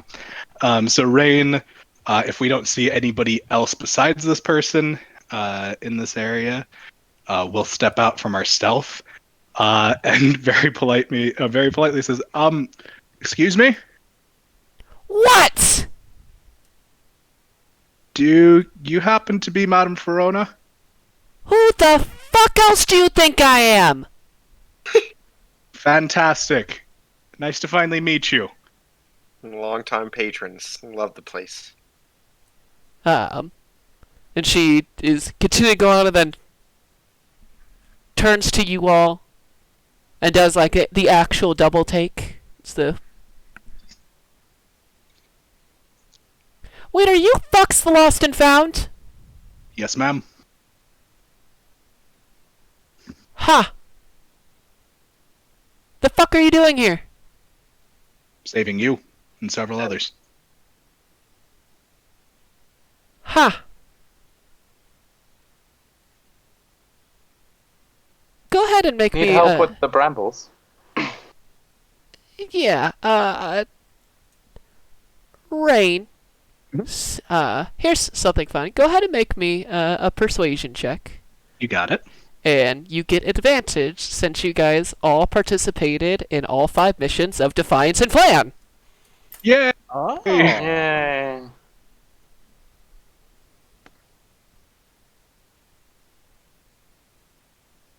That's a 23 persuasion. Hey. Yep.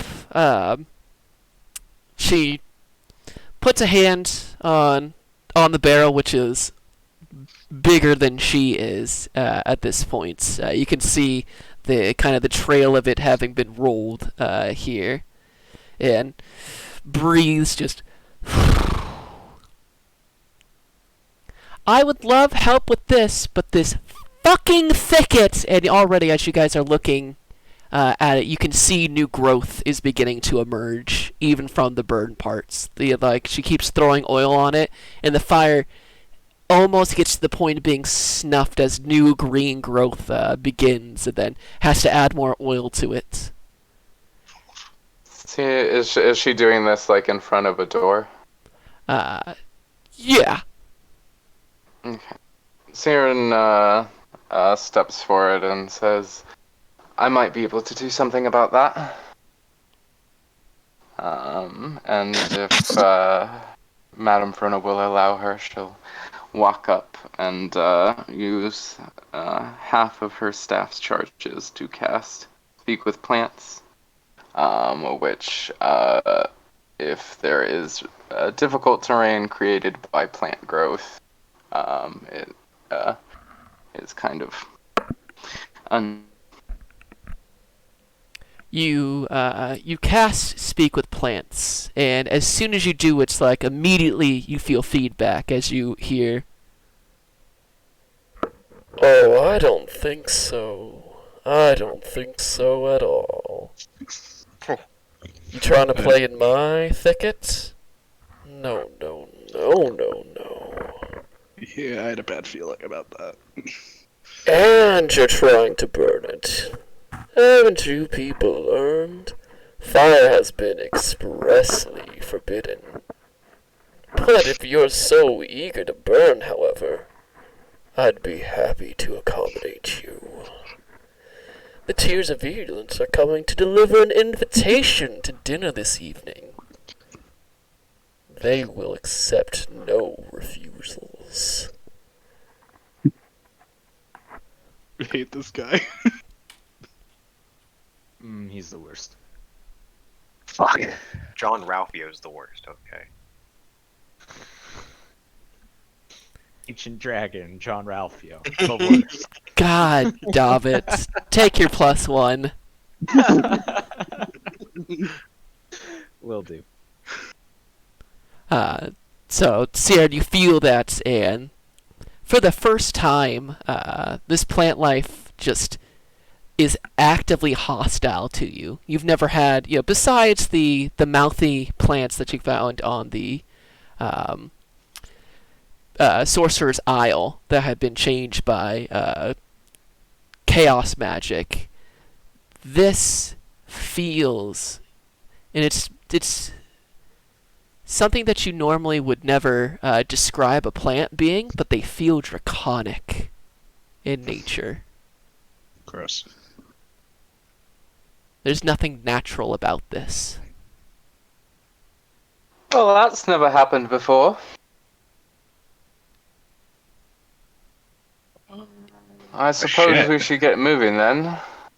What do you need inside here, Madame Verona? Oh, it's not what's inside, it's the principle of the matter. That fucking lizard thinks that he's gonna choke me out of my own establishment. Well, he can eat my... And then a slur of... You're like, oh, well, that's a flavorful bout of words. Which Well, I'm not going to transcribe into halfling. And in halfling, Siren says, well, he actually will eat you, unless we get you out of here, so we need to move on.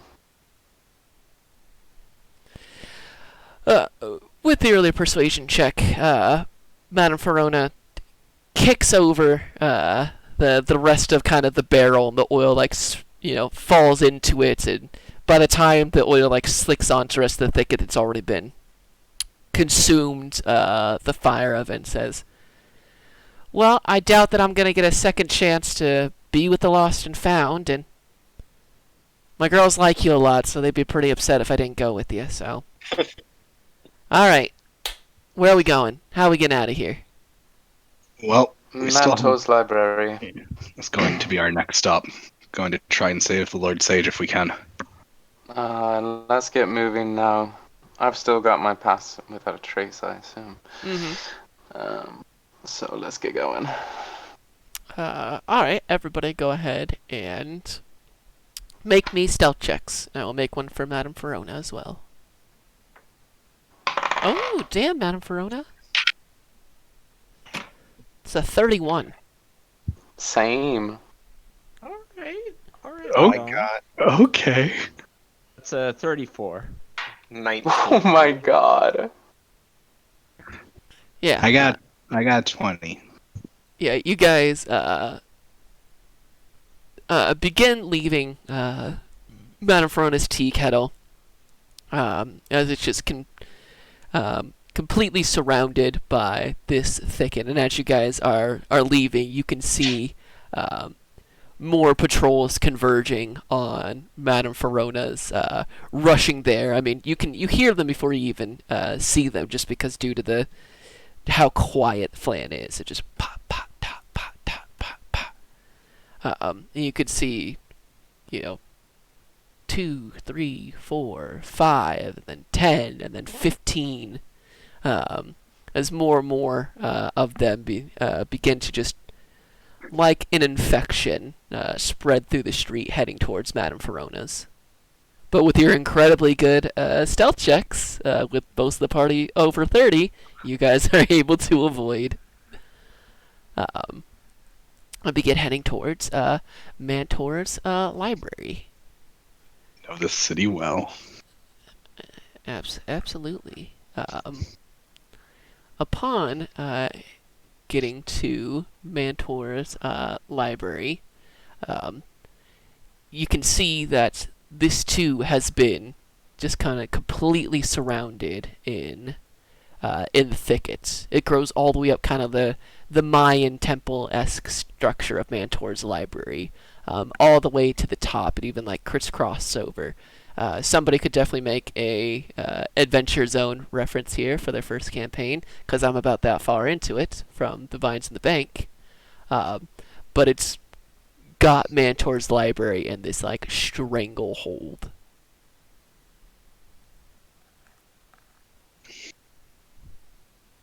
Got it. Well, Can we try and roll perception to see if there's like any point of entry that we can try and... I mean, I like probably a weaker point in the thicket more than anything than like a real like open point of entry or something, but I guess I'm just trying to use a perception check and see what else we can find. Yeah, go ahead, party. You guys roll me some perception checks as you begin like walking around Mantor's library, kind of looking to see if you can find a way in. That's a 19.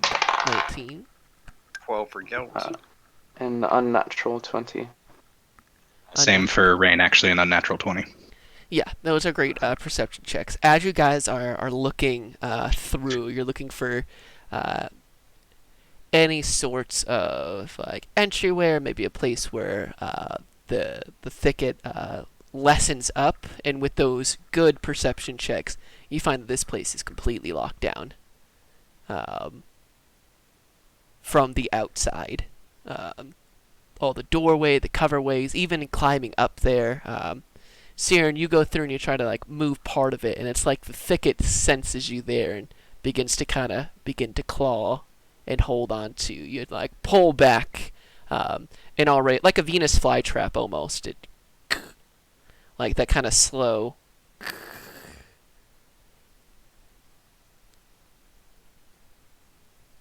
Mm. Oh, there. Yeah, what are you thinking? Do you still have that scroll of sending? I was thinking about that. I do still have that on me. We might be able to use that to try and contact the Lord Sage and see if he's actually in Mantor's library or someplace else in the city. Because we know who he is. He's familiar enough to us we could actually use that on him. But I don't think any of us actually know who the other person is, so wouldn't be useful for that.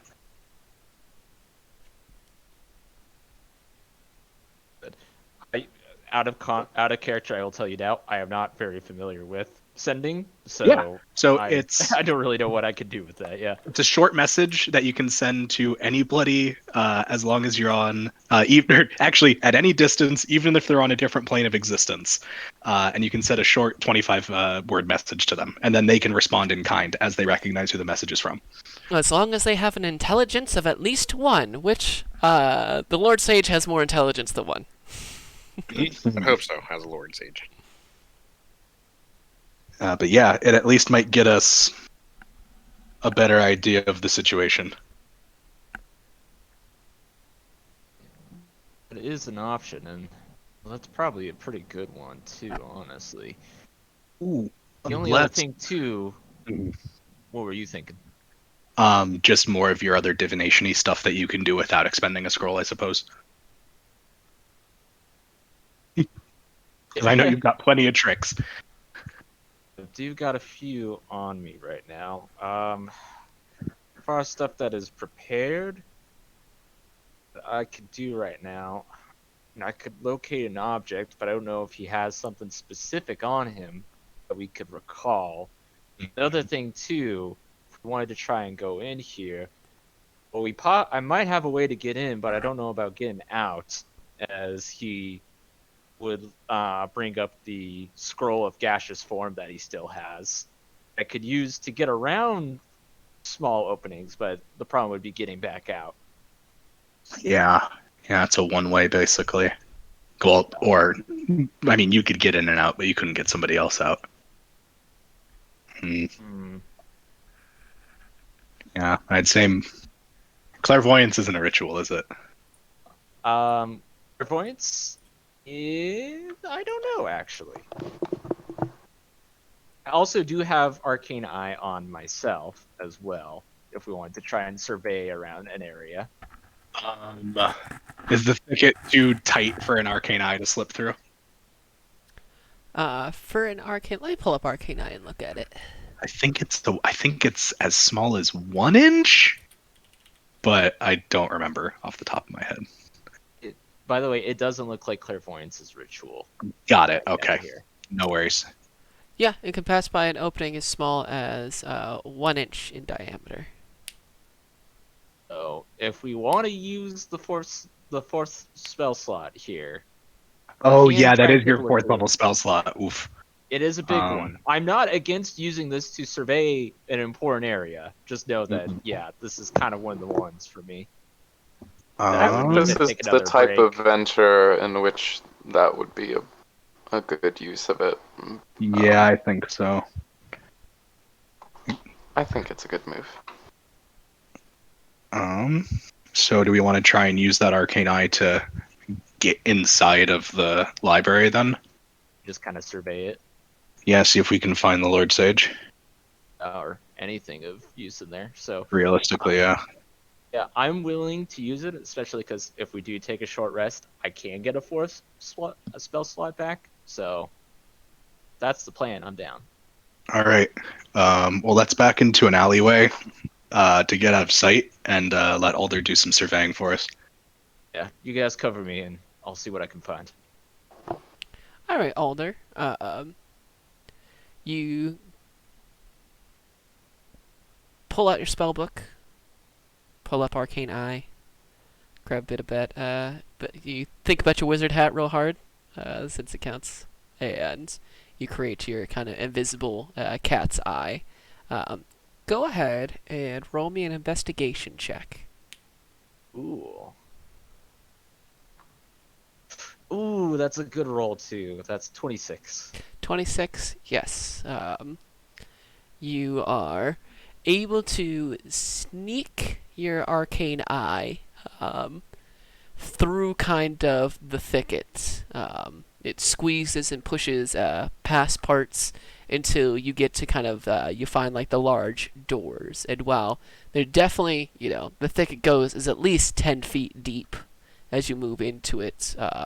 You're able, you know exactly what those front doors are like, where they're at, and how to slip through the large kind of keyholes they have there, and you'll pop into Mantor's library. On the inside, it's quite dark, and as you begin going through, you like go up into the Lord Sage's room, and looking around with that really good investigation check. You can see that there are signs of definitely it being in use, and but you don't see the Lord Sage there. So you go back down, and as you're kind of floating through, you find a bit of candlelight in kind of a corner of Mantor's library. Easy to spot with just how dark the rest of it is, and as you bring your arcane eye into there, tucked away in one of the corners of Mantor's library is the Lord Sage, currently sitting with kind of, a small lantern, reading over some ridiculously large, obnoxiously large-sized tome. Lord Sage, he is in there. He actually is inside the library right now. I could see him. It's dark, but he's in one of the corners reading right now. Okay, that's progress. Yeah. Shit, we just need to figure out how to get in there and get him out of there. I can always go in there. Oh, Yeah. Alder, oh yeah, that's a good point. Yeah. I was gonna even say too, could Alder like try and move the eye towards towards kind of like the roof area and see if there's maybe any holes or anything, anything that could be broken into that he finds with like the foundation? Yeah, that's all I could think of. You know the library well enough to there aren't any windows and such to the library. It's a pretty solid stone building to keep all of that kind of sealed and nice. And because sun damages parchments over periods of time. So with your investigation check, yeah, looking through it while your arcane eye can find, diameters and places as small as an inch to pop through, getting a whole person on it. Now you can see even from the Lord Sage that he's probably been trapped in here since you guys left Flan. Yeah, I just can't find a way out. I imagine the Lord Sage. You I don't also know if see he's been able Alder to get out either. that he's not entirely by himself, as you see one Ellison Beringer in there as well. Ellison's in there too. survived? Yeah, I mean, that it looks like Ellison. He's in Okay. another part of the library, doing more or less the same thing, going over a tome. However, his appears to be not as nice as yours, obviously, but it does appear to be a spell book. Ooh. He's reviewing Ellison's reviewing a spell book in there too. It seems. He's a scribe, isn't he? Yeah, at the same library. Yeah. And I imagine they're probably just as trapped in there as we are on the outside. So either trying to find a way out or reading through to figure out something. That's just my guess, but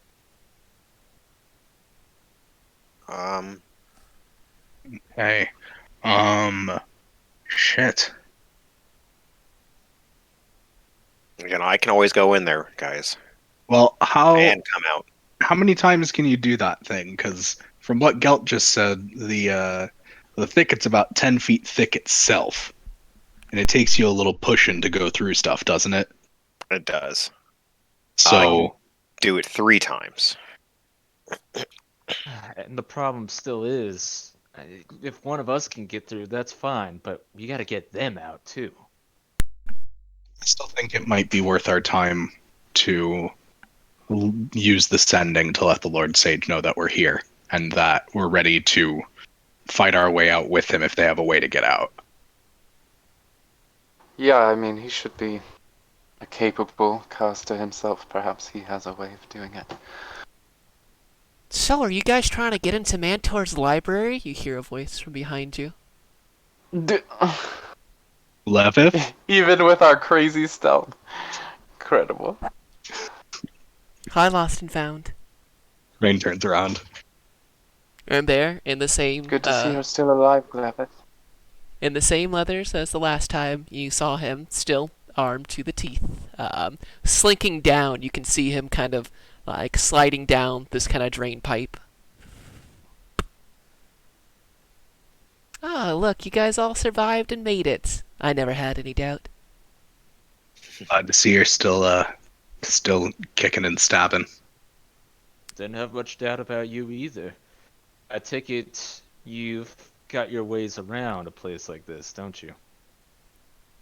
I know how to give anybody a good welcome. Madame Verona, charmed as always. And he takes her little halfling hand and goes to the front. Hey there, Glevith. You staying out of trouble? As much as I can. Rain is just so pleased with that interaction. And Glevith, if you know any way we can get in there, we'd be more than grateful. Well, Or, I don't... or call it exactly grateful. You can't eat grateful, so... That's Didn't we fair. help you kill that? What was his name? Spurdick. Spurnick? Yeah, we did. Yeah, you owe us. You guys didn't have to do that. You I did believe ask I for our helped help, you guys take that gate, so I'd call that even Stevens. I always thought of us as friends, and I was under the impression friends helped friends, but at this point. Friends are also Apparently giving. Okay. Well, it we'd always love to give you more jobs in the future. Rain pulls out 50 gold. Oh, come on, Rain. Don't short stack me. I didn't bring spending money with me, Glevith. Yeah, turns out we're a little bit short on resources right now. Alright. I get it, Glevis. Want to talk business? Let's talk some business. What are you really looking for right now? 50's like, you know. At least double that. At least put 3 figures in the hand. Come on. Oh. You know That's the prices simpler of than I thought. everything right now? Cities in whole Give him lockdown. 100 silver. Give him 100. He wants 300 figures. No. Gelt says, and... Do you think I'm bad at math? No, How many times have you been hit in the head? I am. I'm bad at math, though. Clearly. Well, I have enough to make it 70. Alright, we're getting closer there. Flat broke. Of course you fucking are. I live a modest life as a paladin here. I have And it This just, ain't my silvered whip. everyone real quick.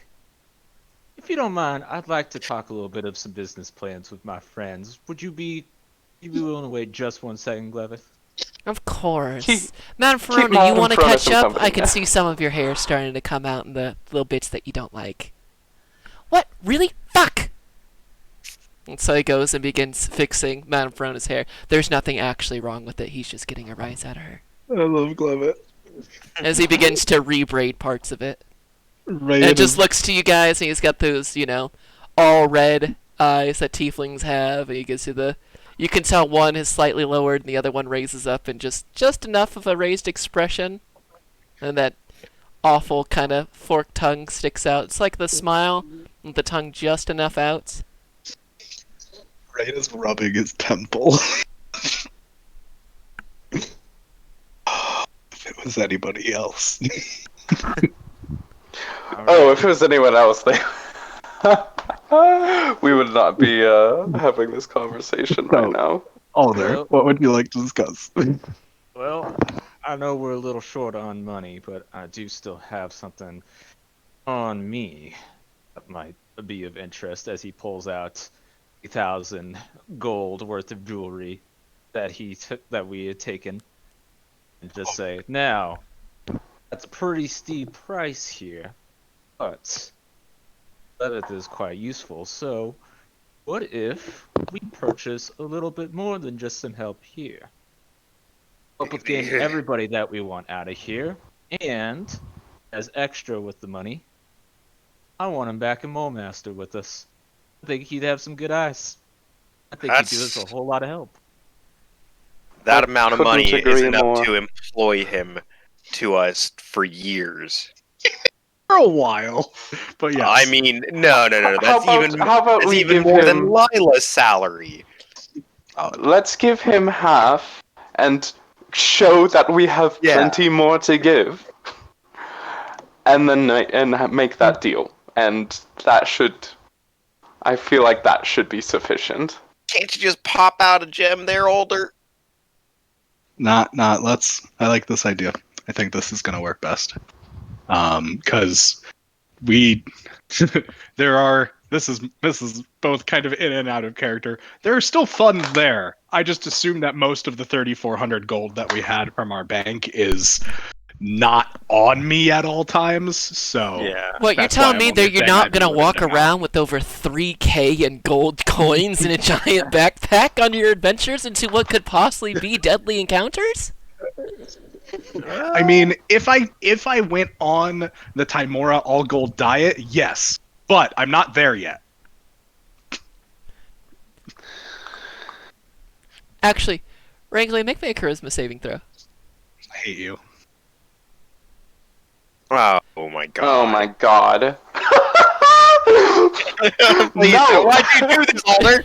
You know better than this. 25, suck my ass. 25.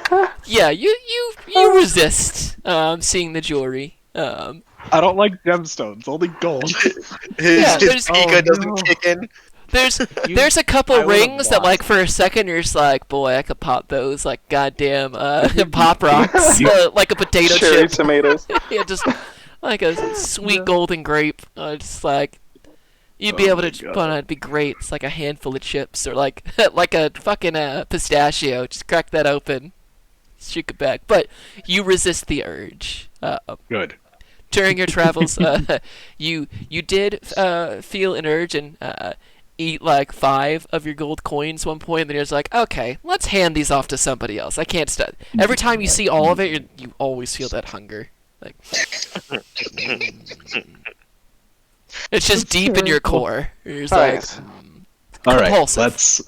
let's approach Glavith with our new deal. All right, we break and we head over then. I assume. Yeah. Basically. Done deliberating? Yes. All right. What's your offer? And he stands, hands out on both sides, cocks a hip out. Your hair looks We- great, Madam Verona. So, we would like a little more than just a way into Mantor's library. We would like to pay you to help us with actually getting the Lord Sage. And Dom, remind me the other person's name, because Nick's brain is dumb right now. You are looking for the Lord Sage and I'll spell this one out. It's Jasail Greycastle. Jhessail. Jasail. And Greycastle with an E. Spelled exactly how it sounds. Former captain of the Black Fists. Somebody that Knight Aelid will have told you guys about.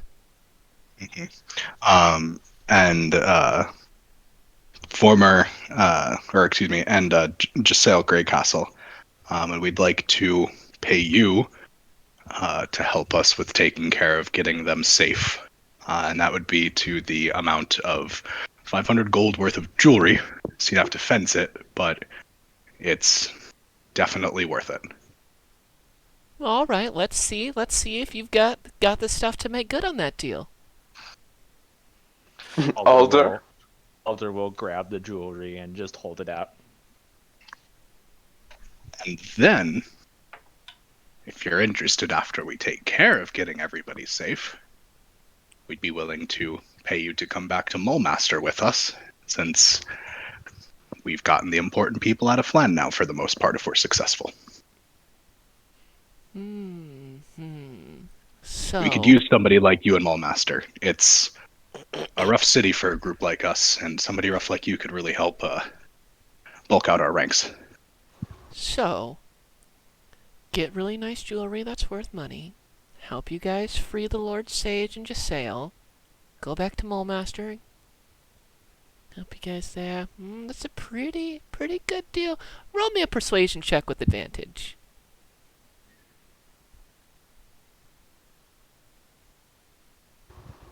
I was rolling that. Oh, Rain. Okay.